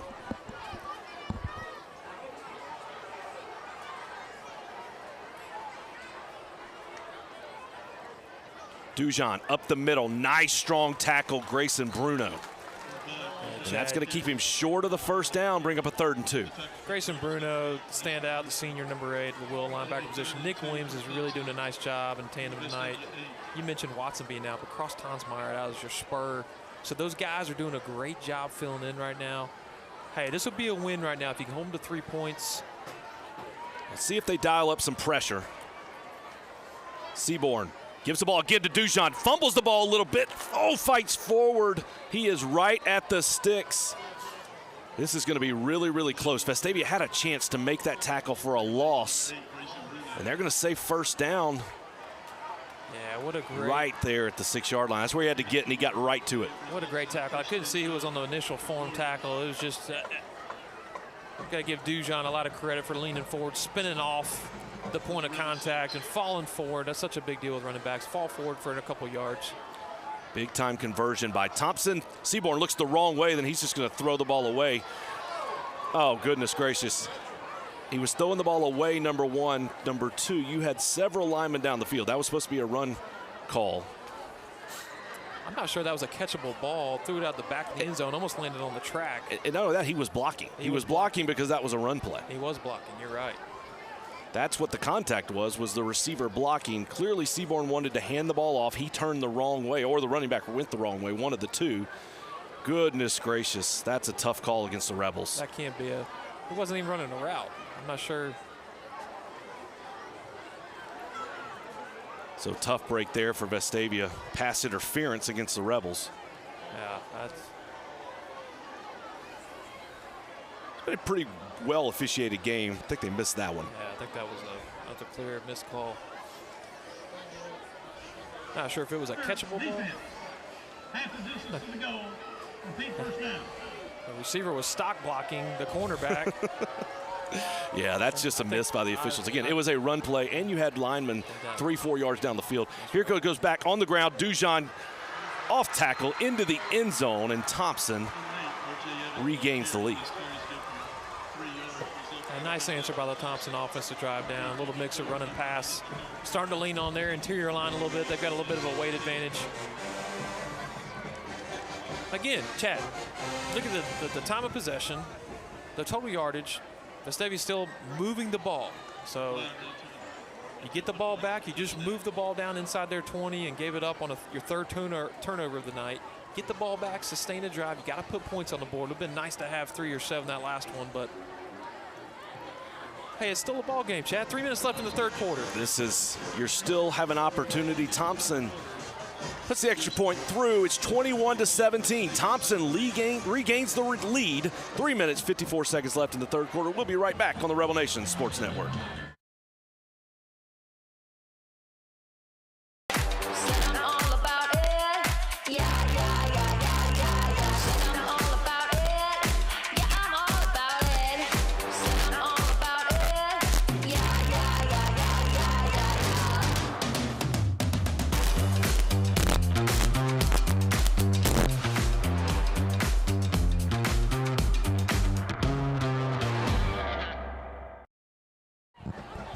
So Thompson takes advantage of a third Vestavia Hills turnover, moves it down the field, puts a touchdown on the board. 21-17. All three Thompson scores are off of turnovers here tonight. One was a pick six. The other two on interceptions where Vestavia was moving the ball, and then Thompson does a good job of going down the field. Really ran the ball well on that last drive to take the lead, and they'll kick it away, and Vestavia's offense will have another opportunity to see what they can do. A turnover hurts anywhere on the field, Chad. That one took points off the board for the Rebels. So you're looking at a 10 or maybe 14-point swing there, going in and scoring a field goal or a touchdown, and Thompson answers with a sustained drive. Hey, your defense, minus 2 of your leaders in the middle tonight, has played exceptional tonight. Total yardage, gotten a turnover. I think they're giving you everything you can ask for. The offense as well. Had a great game plan. If you hold on to the ball here, you're in control of this game, maybe by 2 scores. So, hey, hang your hat on that. The chins should be up on the sideline. You've outplayed the number 2 team in the state right now, and you're going into the fourth quarter. Let's go answer with a drive right now. 1st and 10, 20-yard line for Vestavia. Webb goes in motion. He'll get the ball, though Taft will keep it on the speed sweep. One thing of note, William Tonsmeyer is not in the ballgame. He was not in the ballgame the end of that last drive. He is not in the ballgame on this drive, and I'm looking, I see him. He actually has his shoulder pads off. He's standing right around the 50-yard line, has his left shoulder taped up. So they have taken Tonsmeyer out of the ballgame. He's likely done for the night. 2nd down for the Rebels. Noah Boylan stepping in. He breaks through out past the 40 to the 45-yard line before he's wrestled out of bounds. So Boylan filling in for Tonsmeyer and doing a little Tonsmeyer magic there. Yeah, Chad, he came up gimpy on one of those last carries before the half, and I think the body weight landed on looked like maybe the ball was underneath him, knocked the air out of him, or his shoulder. Unfortunately, it looks like his shoulder injury, and I did not notice that till you said it. So Boylan gets the carry again. He's going to bob and weave, gets up a couple. They're going to give him 1 yard. So Chad, 2nd and 9 for Vestavia at the 46. Chad, I'm not, look, you got a chance to win this ball game, but regardless, I think you've learned a lot that you probably already knew about this team tonight. Down a lot of leaders, and you are, dare I say, outplaying the number 2 team in the state. You've lost Tonsmeyer on offense. You just ran a 65-yard drive without him. Taft throws it up deep down for Webb, a little bit short. Fagans was on coverage that time. Went a little play fake. Taft rolling to the outside. Really good pressure by Wesley Gover, excuse me. And Taft had to try to throw it while running away from the line of scrimmage. That's a tough ball. I think if he has a chance to set his feet there and put some air underneath it, he gets a pass interference call because he had him beat on the route. The ball was just a little bit behind him to get the flag thrown. 3rd down. Taft's going to step back. He's going to roll to the right again. He's got an open man down the field. Webb was open in the middle. Taft gets to the sideline, gets nailed, and goes out of bounds. Good pursuit that time by Trenton Cheatham, and a flag comes out late. To wait and see what this call is. What a huge call if you got an unsportsmanlike right there on the sideline. I didn't see it, but sideline saw something. I don't know if it was a cheap shot or something on the way out, but that would be an automatic 1st down. That'd be a The officials, clearly it's a personal foul. They're writing it down. You're right, Chad. I couldn't see who was in the open there. Someone's in the middle. Chase Webb broke open to the middle, and the problem was Taft was rolling to his right. He would have had to throw it all the way across his body, but he was wide open in the middle of the field. Right. Looks like this penalty is going to go against Thompson. What a huge mistake. And now Taft is limping off, coming off the field. Price LeMaster is coming in. Taft took a huge shot. We'll wait for the call here.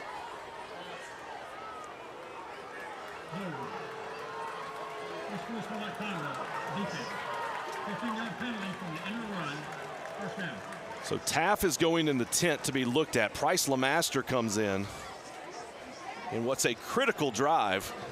So talk about walking into the fire. LeMaster's a sophomore.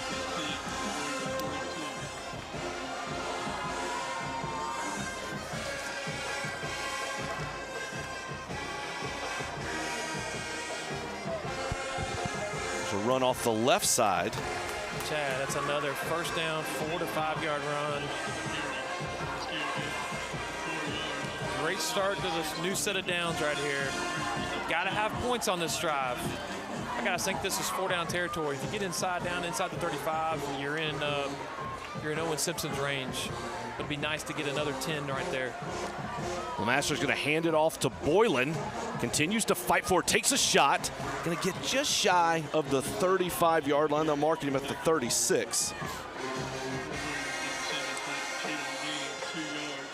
And so now you've got a sophomore backup quarterback in the ball game. And I'm not sure Thompson's linebacking crew, that second level in that 3-4 or 4-3 defense, I can't tell what they're playing, is honoring that read option. I gotta think if Lemaster pulls this here, he's got a little chance to get on the perimeter and get some yardage, get upfield.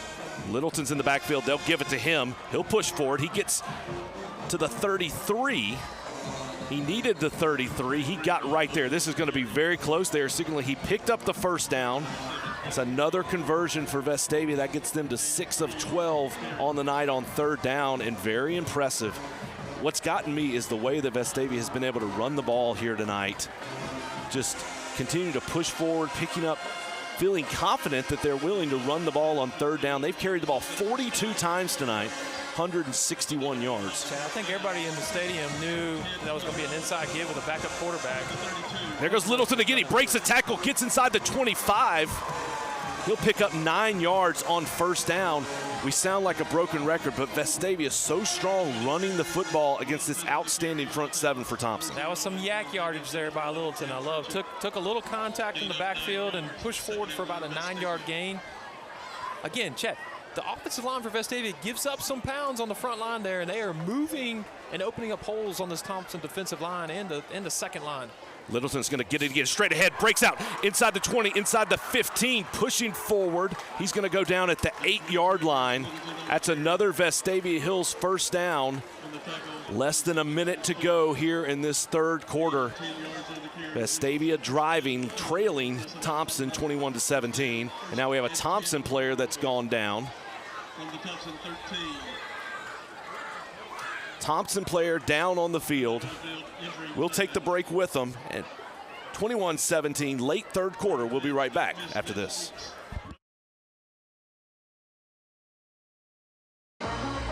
In every moment, greatness awaits. For the bold, the visionary, and those ready to take their shot.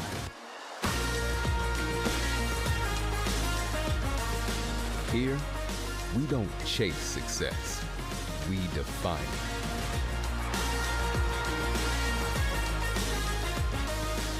The University of Alabama, where legends are made. That's Vinny Pyers down on the field for Thompson. Looks like it's cramped. They're looking at his calf, still working on him around the 8-yard line. Let's reset the scene. 1st and 10 for Vestavia. They're at between the 13 and the 14-yard line. They can pick up a first down just inside the 4. And I think for Vestavia, just keep running the football. Chad, I go back. I think you probably let this clock start once the injury is cleared, and maybe take it to the start of the fourth quarter, get some time to regroup and get your play calls going in here. But you gotta love the position this team is in right now. You just said it, you're down 2 of your playmakers on offense right now, with Tonsmeyer out with a shoulder injury, and we saw Taft come out banged up on that last rollout play. You've got your 2 leaders on the defense out, and Jacob Watson, Cross Tonsmeyer not playing tonight. And you're dominating the game, maybe not on the scoreboard right now, but you got a chance to take a lead going into the fourth quarter. And this is a situation you have to get points. You'd love to get the touchdown and take the lead, but you have to get points. 12 seconds left in the quarter. Vestavia walking up to the line of scrimmage. They're going to shift, see if they can get some extra yardage, and I think they're going to do what you said, Danny, and let that clock run down and come to the end of the third quarter as Vestavia continues to hold strong, trailing Thompson 21-17, but inside the 15-yard line, looking to put more points on the board. That's the end of the third quarter. We'll be right back on the Rebel Nation Sports Network.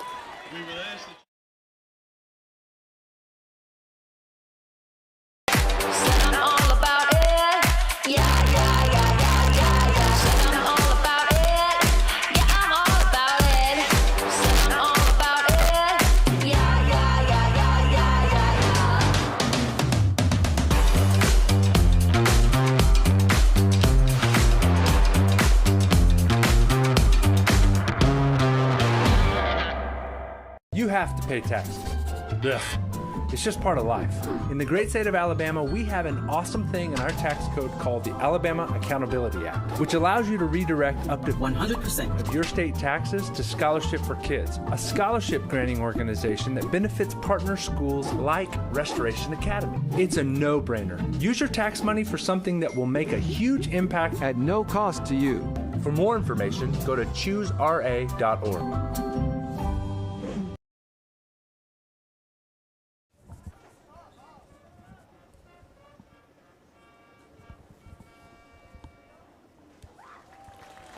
Great tradition here at Vestavia Hills High School. The flag is brought down. The great trumpet play. And we're back for a fourth quarter with Thompson leading Vestavia 21-17. Not a lot of folks would have predicted this score. Vestavia comes in 1-3. Thompson comes in 3-1. But Vestavia has played the most difficult schedule in the state of Alabama. They started out with an outstanding Carver Montgomery team that's currently ranked number 4. Followed that up with Auburn, who might be the best team in the state right now with the way they played. Had a heartbreaking loss here at home to Hewitt-Trussville in a game that they really controlled and led the entire game. Gave up a touchdown score with 20 seconds left. Lose that one. Last week they get their first win against Hillcrest of Tuscaloosa. And here they are tonight battling like crazy against Thompson in a game where the turnovers have really been the difference in the ball game. Vestavia had the pick 6 as well as 2 other interceptions that led to Thompson points. But here they are, have a chance to regain the lead as this fourth quarter begins. Chad, I think if you're a Vestavia fan, you've got to absolutely love what you've seen tonight from your 2 deep, from your backups, from your senior leaders. There's Littleton moving the pile again. And I think you just keep giving it to Littleton. Goodness gracious, look at the extra yards he picks up after contact. LeMaster in the game. Charlie Taff, your starting quarterback, is on the sideline. He took a big hit on the sideline. William Tonsmeyer, your leading rusher, is also on the sideline. So Littleton, the senior, has moved into that tailback spot. And he's gotten the carry. He's done a great job. That was 5 yards on first down. Chad, the best part, Thompson's got 9 guys in the box. Littleton's going to get it again, go straight ahead. Picks up a couple, continues to fight forward. He'll get near the 5-yard line. They're going to mark him at the 6. So that's a nice job by Thompson. They did a really good job of getting pressure in the backfield, doing a good job of moving up and down. It looked like Jared Smith again just flew in there from his defensive end spot. I gotta think coach has set him up for LeMaster just to keep it, even if you do a zone read, a read option, test up perimeter, see if you get all the eyes in on Littleton. Off the linebacking core from Thompson and just kick that thing outside. But I'm not sure if you don't just do, like you said, what you're doing. Give the ball to Littleton. Ball hits the ground. There's LeMaster. He fakes it. He keeps it. And he gets stoned right there at the 5-yard line. The ball came out. Oh, my goodness. Thompson has ripped the ball away on the carry. And that's Fegans just streaking down the sideline. And he's going to take it all the way back for a touchdown. And turnovers have been the story of the night here for the Rebels.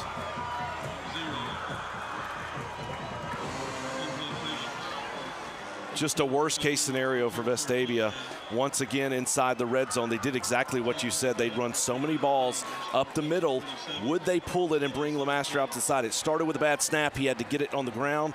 He does a good job, and what you have to do is protect that football. He got just hit very hard right at the 5-yard line, and somehow Fegans comes out of that muddle with the football, and off he went racing to the end zone. What a great play by Fegans. What a tough play.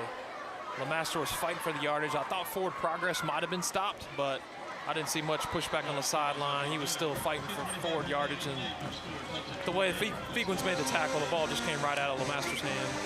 What a tough break. Another huge defensive play for Thompson. They extend the lead to 28-17. We'll be right back after this. Renew and refresh. JH Outback focuses on strengthening family bonds with spouses, parents, and children to help in spiritual growth and life purpose. Join us for a fun-filled weekend together in an undistracted environment, enjoying the outdoors with great food, entertainment, and live music. JH Outback. Renew and refresh.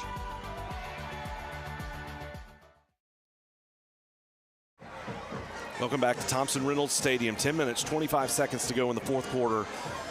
And Thompson really just took the air out of this stadium with that last play, just ripped it out of LeMaster's hands, as Vestavia, at a minimum, was going to have an opportunity to kick a field goal after that third down play, but they ripped the ball out, take it to the house.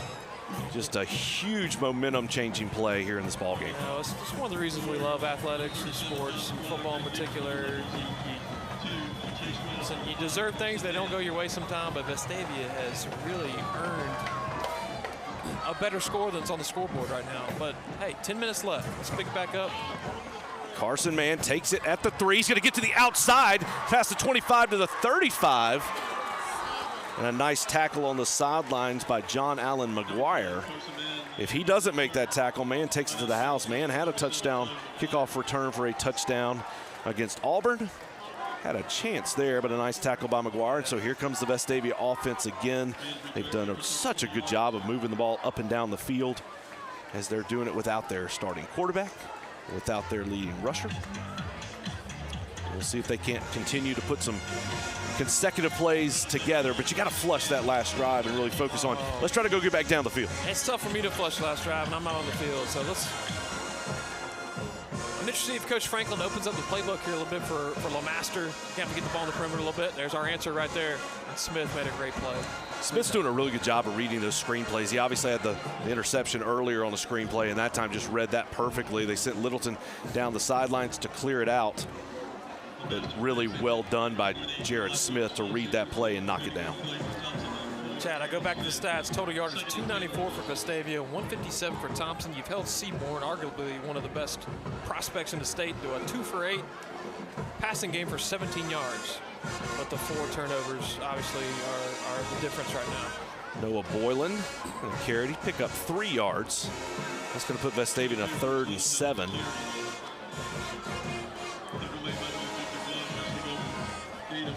And I think, look, typically you might not be as aggressive. I think you got to take a shot here. You got to let one rip, see if you can't get one across the middle and try to convert this. Because if Thompson gets the ball back, puts points on the board, that probably puts this thing away. So let's see what Coach Franklin dials up. He has called an outstanding game tonight.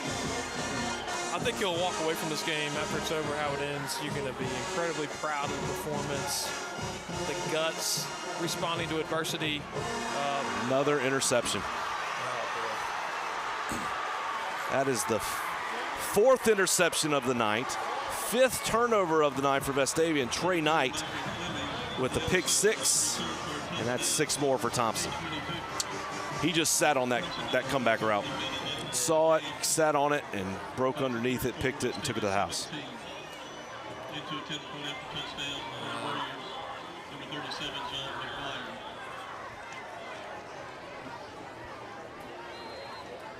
So Thompson puts another touchdown on the board, another defensive score. That's the 3rd defensive score of the night for Thompson. Extra point by McGuire is up. It is good. It's 35-17 in the 4th quarter. Thompson leading Vestavia. We'll be right back on the Rebel Nation Sports Network. You have to pay taxes. Ugh. It's just part of life. In the great state of Alabama, we have an awesome thing in our tax code called the Alabama Accountability Act, which allows you to redirect up to 100% of your state taxes to Scholarship for Kids, a scholarship granting organization that benefits partner schools like Restoration Academy. It's a no-brainer. Use your tax money for something that will make a huge impact at no cost to you. For more information, go to choosera.org. We're back, 9 minutes, 22 seconds left in the 4th quarter. Thompson has extended the lead to 35-17 against Vestavia, and it's when you look back on this ball game, it's going to be a lot of what ifs. Just gave the ball to the other team too many times. I feel like we just looked back a few minutes ago. It was a 17-14 game with Vestavia driving inside the 20. Turnover stalled that drive. Thompson takes down the scores. You drive down again with a chance to take the lead, and a fumble and return for a touchdown, and then a quick pick 6. And next thing you know, it's a 3-score game, just like that. So we'll see what does Vestavia do. They've had a lot of success running the football. 186 yards on the ground. 4 interceptions through the air. You just can't win many football games with 4 interceptions in addition to a fumble that led to another touchdown, much less against a team of the caliber of Thompson. This place was buzzing for so long, and it's just kind of deflated now after these last couple of big-time defensive plays by Thompson. Going to hand it off to Boylan up the middle. He fights forward for 5 yards. Well, Chad, 3 of the 5 turnovers have been pick sixes or fumble returns. That's 21 points of difference in the ballgame. Every metric statistically right now, Vestavia is dominated, but it's hard to overcome 5 turnovers, 3 of them for return for touchdowns. Again, being optimistic, you got to love what you've seen from the guys. Let's fight. Let's get another drive down here, put another touchdown on the board, hold on to the ball. I apologize, that was number 40. I've got Luke Harper. The roster's number 40. He'll get it again.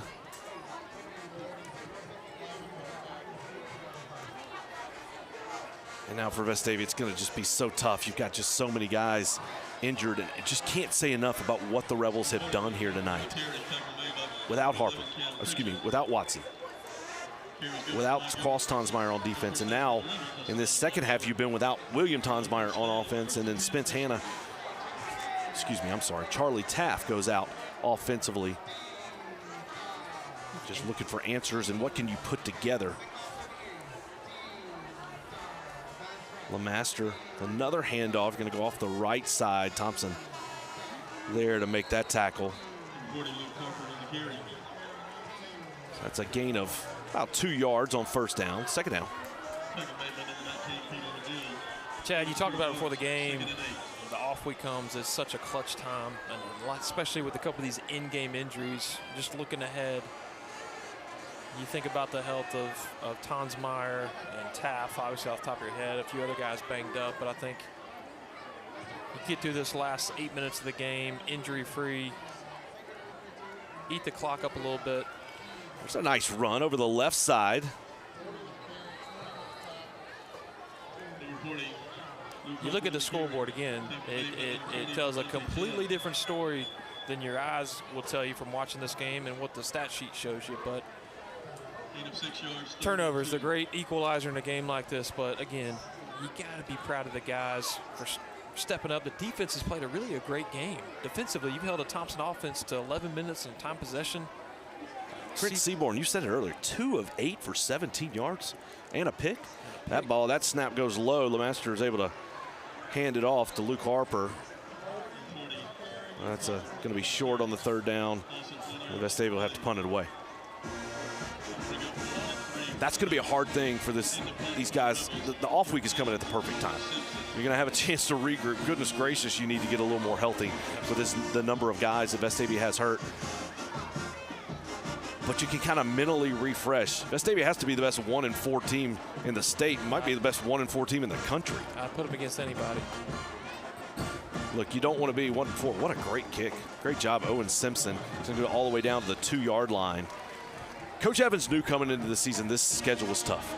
It was. The first 2 weeks, Vestavia was not ready. William Tonsmeyer was out, wasn't able to play. That made a huge difference. Tonsmeyer comes back in week 3, and this team looked like a totally different Vestavia Hills team in week 3 against Hewitt-Trussville. They competed hard against Hewitt, fought to the very end before losing that ball game. They come back and looked really good against Hillcrest last week, and they looked outstanding here tonight. You can't win ball games with 5 turnovers, and you have to fix that, but there is so many positives to focus on this football team and from this football game. Chad, I think you said it well right there as Vestavia tries to hem them up inside the 5 right now. Got great field position. Chad, if I'm Coach Evans, I'm talking my team into the off week that you just outplayed the top team in the state with the injuries we've got. So I think you learned a lot about the character of your team, the fight in your kids, and I think it bodes really, really well. I'll tell you, if there's stock in the Vestavia football team, despite their record right now, I'm buying stock. I don't think there's a team that wants to play these guys in the rest of the remaining regular season schedule, and I dare say nobody wants to see if they can get themselves into the playoffs in that first round. Dujon off the left side has some room. He's going to break out outside the 20. He's off to the races. Spence Hanna chasing. Leighton Downey running well. Great effort by Spence Hanna to follow up and make that tackle. This Vestavia defense has been out on the field a lot in the second half. Dujon popped one there. A nice run, bouncing to the outside. Great perimeter blocking by the receivers. Really the one big chunk play besides the 36-yard touchdown early in the first half that the defense has given up against an offense that still littered with a lot of Division I talent. We've talked about it several times, but Spence Hanna has been outstanding, not only tonight, but throughout the season. Dujon again, same play. What a great job to avoid that tackle. That was a play that could have been a 2-yard gain. He turned it into 12. Starting to see that Thompson offensive line leaning a little bit. The defensive line has done a great job. We've mentioned their names a lot. Josh Arundel, Rush Harper, William Plaisance, Monty Hegman, Logan Richter, Carter Metcalf, among other guys. Really stood them up most of the game. Yeah, they've just been out there too much in this second half. Chad, you said it. You just got to be a little deflated after playing your tail off for 3.5 quarters and not seeing it on the scoreboard. A little confusion there. Play clock was not running. Vestavia was running to the sidelines. Now we're going to have a flag. I think both sidelines should be a little frustrated here. Looks like they're going to get Thompson with a false start or not being set before that snap. Coach Freeman doesn't like that call. But it was kind of silly that they ran the snap. Yeah, that was a lot of confusion there. Vestavia thought it was a timeout and came over to the sideline. Thompson did not, and then as Vestavia was running back out, Thompson snapped the ball. Oh. Referee did not turn his mic off. He was telling Seaborn to slow down. 4 minutes, 42 seconds left to go in this ball game. This time R.J. Evans gets the ball again. They're going to run again to the outside. Big hit on the sideline. That's going to bring a flag. And Nick Williams with a late hit. Can't do that.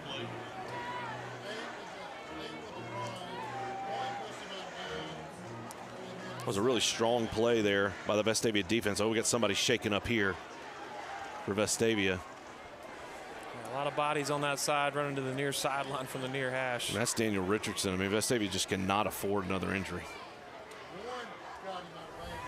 And so after running the ball on offense, now Luke Harper's going to check in the secondary. It was over. Late hit. Personal foul. 15 yards. First down.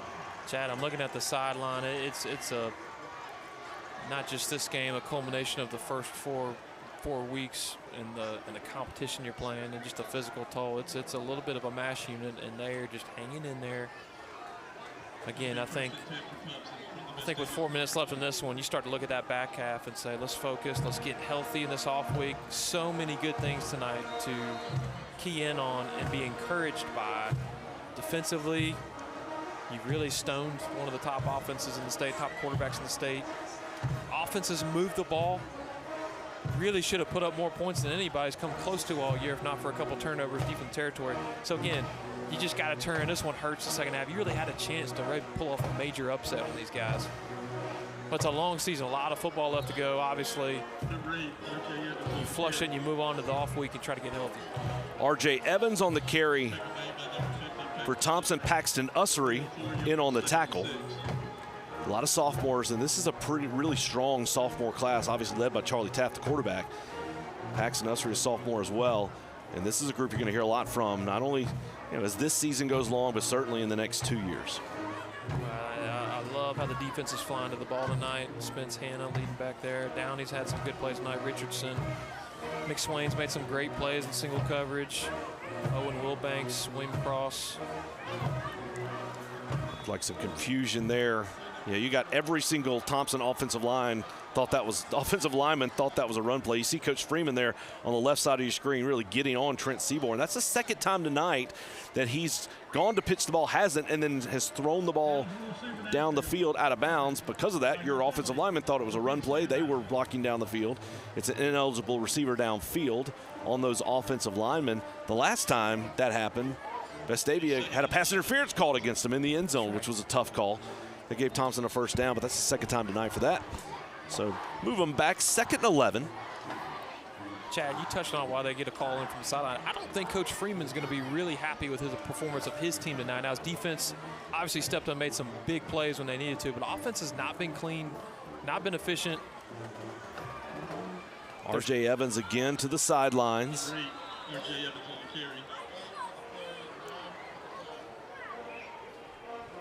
Thompson's defense has put 21 points on the board, essentially. And so I think he's got some things he'll be able to work on going into a big game with Clay Chalkville next week for them as well. Yates Bannon made that tackle. Got a mixture of young guys and your starters in. Thompson very smartly there, also letting the clock run. I think you're going to see Thompson keep the ball between the tackles here and see what happens. And they keep it right between the tackles. What a great job by the defensive line for Vestavia. Grayson Bruno makes another tackle there. Had a 2 tight end formation there. A lot of meat on the front line for Thompson. And Vestavia turns him sideways, closes the gap, and forces a field goal from the top kicking recruit, number 37, looking at Auburn this year. Yeah, Griffin Stewart was in there on that tackle as well for Vestavia. Some Thompson offensive linemen coming on late. Play clock's at 14. Jalen McGuire, excuse me, I forgot his name. He's been here a few years. He has. He's just really outstanding. Done a really good job. One of the top kickers in the country. You'll see the leg right there. A nice soft kick. Knocks it through. So Thompson with the field goal. They extend the lead to 38-17 with 2 minutes, 18 seconds left in this game. We'll be right back on the Rebel Nation Sports Network. A game without a crowd is just a scrimmage. A performance without an audience is just a rehearsal. Without your presence, high school sports and the performing arts aren't possible. Ensure that these essential extracurricular activities continue to enrich the lives of students in Alabama. Purchase a ticket to your local high school's game or performance. This message presented by the AHSAA.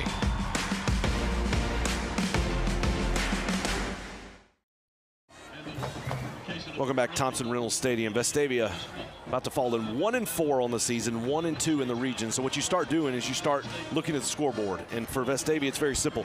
You want to be one of the top 4 teams. Fortunately for Vestavia, their schedule is front-loaded. So you've gotten through one of the most difficult 5-week stretches you can absolutely imagine. You've gotten a win, so now you look at what other teams do. You beat Hillcrest last week, so you want to know what Hillcrest is doing this week. They're losing 30-16 on the road to Hewitt-Trussville. Hewitt-Trussville, they were actually tied 16-16 at the half, but Hewitt's come back and had a really good second half. They've taken that lead 30-16, so they're in the lead, which helps Vestavia. You want Hillcrest to lose. The next team in line would be Prattville, and you want to see what is Prattville doing. Prattville so far 4-0 on the season, unbeaten in the region. They are playing Hoover, and Hoover in the fourth quarter is currently leading 33-6. So that will be Prattville's first region loss if that score holds. And Vestavia, after the off week, they'll go to Prattville, and if you win against Prattville, that's their second loss, and you have the tiebreaker. So for Vestavia, the season and the playoffs, if everything else holds true, how you think it will do, is going to come down to that game against Prattville, and the winner of that game will more than likely be in the playoffs. The loser of that game will more than likely not be. And it was the same situation for Vestavia last week against Hillcrest. You had to win that football game in order to make the playoffs. Vestavia did. But can't say enough about this off week coming and what that means for this football team. Yeah, that was a really well done recap and getting an idea, a good picture on the region.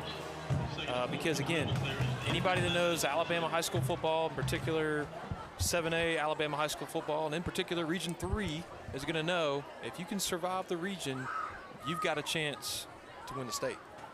I think you saw that usually every year. Almost all 4 teams win that first round. Even in the 1-4, the 2-3 matchup, it's such a strong region. And so you gotta I love the chances. I think I learned more. A lot of the fans learned more about this team tonight.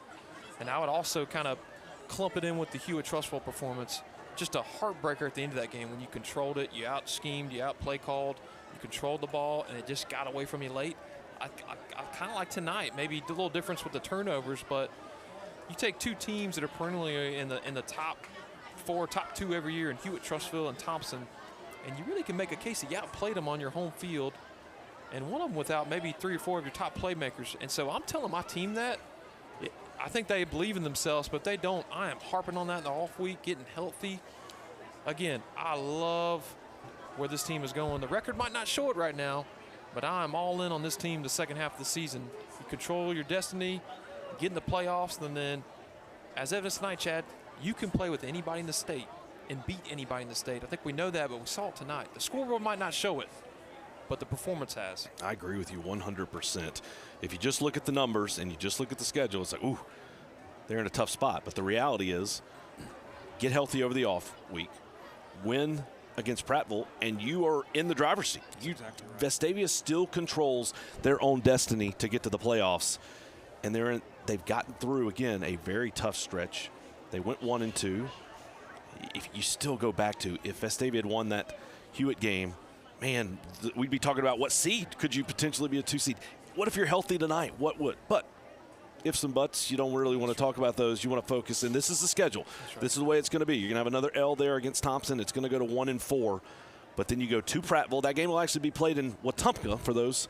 Prattville's redoing their stadium, so they're playing all their home games in Wetumpka this season. So at Prattville in Wetumpka, at Oak Mountain, who Oak Mountain came in tonight 2-2, having lost to Thompson last week. At Tuscaloosa County, they're so far winless on the season. And then you've got at Hoover, and then at Clay Chalkville. We're actually bringing the stretcher onto the field here right now. So we're going to take a break real quick. We'll take a break as they're tending to a Thompson player on the field, and we'll be right back on the Revelation Sports Network.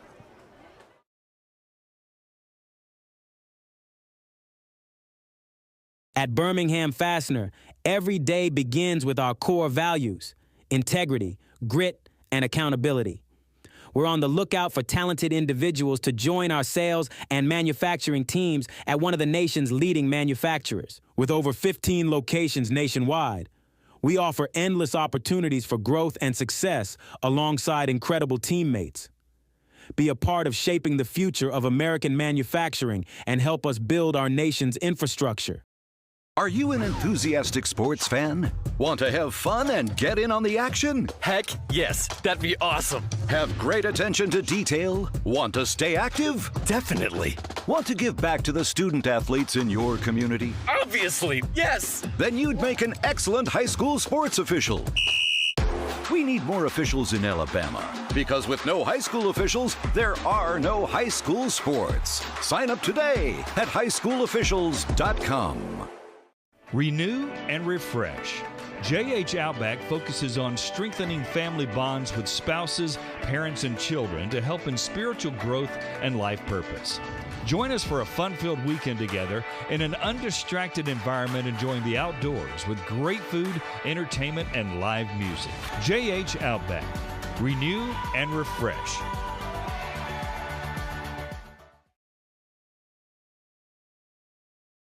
Lifeline's ministry is necessary because God has ultimately called the body of Christ to manifest the gospel to vulnerable children. We see it beginning in the Old Testament in the Pentateuch. God continues to renew that call over and over and over again to the people. Lifeline, in its role, comes alongside the church with that very narrow specialization to allow the church to live out the mission that the church has been given to proclaim the gospel through orphan care.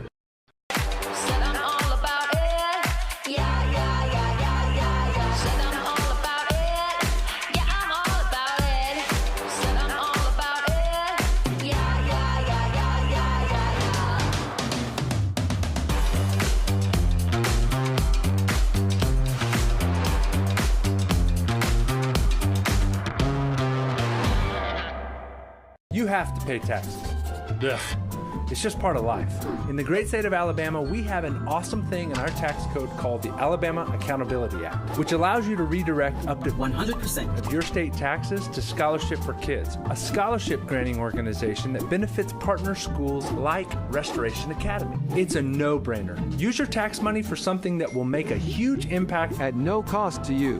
For more information, go to choosera.org.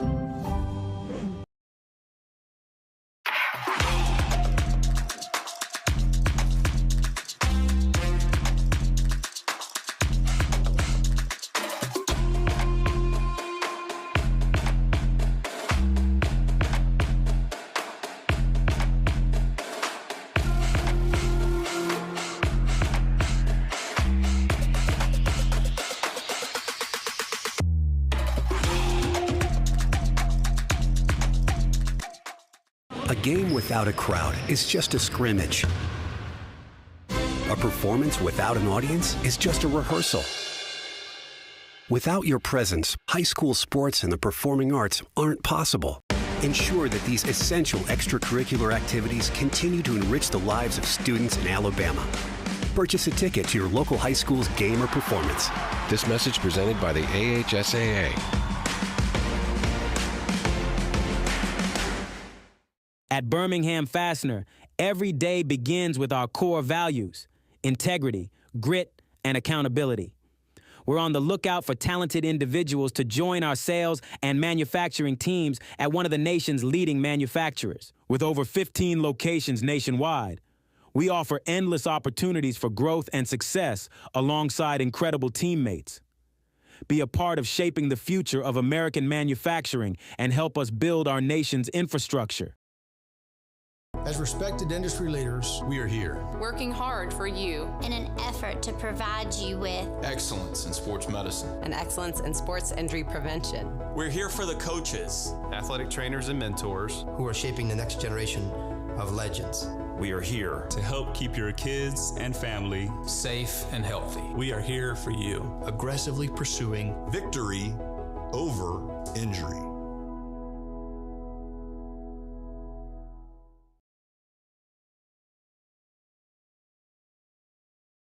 Lifeline's ministry is necessary because God has ultimately called the body of Christ to manifest the gospel to vulnerable children. We see it beginning in the Old Testament in the Pentateuch. God continues to renew that call over and over and over again to the people. Lifeline, in its role, comes alongside the church with that very narrow specialization to allow the church to live out the mission that the church has been given to proclaim the gospel through orphan care.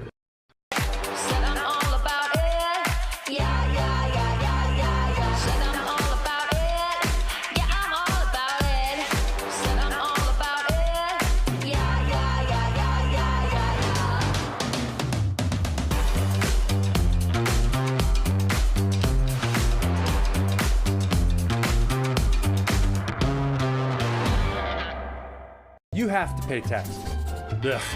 It's just part of life. In the great state of Alabama, we have an awesome thing in our tax code called the Alabama Accountability Act, which allows you to redirect up to 100% of your state taxes to Scholarship for Kids, a scholarship granting organization that benefits partner schools like Restoration Academy. It's a no-brainer. Use your tax money for something that will make a huge impact at no cost to you. For more information, go to choosera.org. We're back at Thompson Reynolds Stadium. Wesley Gover, the defensive player for Thompson, is carried off on a stretcher. Our thoughts and prayers obviously go to Wesley and his family. When that play happened, there were about 2 minutes left on the clock. They've now moved it down to 1 second, so this will be the last play of the game. The good news was Wesley did hold his arm up as he was going off, got a great round of applause, so that was good to see. But he's being taken to the ambulance and to the hospital. And this, with 1 second left, Vestavia will take the snap, LeMaster will take a knee, and that'll be the ball game. So Thompson will win this ball game, 38-17. Most importantly, our thoughts are with Wesley Gover and his family, and hopefully he is okay. But for Vestavia, when you do talk about the football game, I can't help but look at the scoreboard and just think, this is an incredible performance in a night where you didn't know what to expect with Vestavia playing undermanned, playing against a team that had better athletes, and Vestavia had some injured guys, but they fought like crazy. Coach Evans let it all hang out, came out and started the game with an onside kick and recovered it, which led to points for Vestavia. They looked outstanding in the first half, and just too many turnovers. A pick six, a fumble that's ripped out of the hands and taken back, and then again another pick six late in the game. That was 3 of the touchdowns. So 21 of Thompson's 38 points were on defensive scores, and that's part of 5 turnovers, 4 interceptions, 1 fumble for Vestavia. That's obviously the difference in the game. But if you're Coach Evans and if you're this team, you have to come out of here saying the positive side of this is we played with these guys for 3 quarters until Taft gets hurt, until Tonsmeyer gets hurt, and we did it without Watson and Tonsmeyer defensively.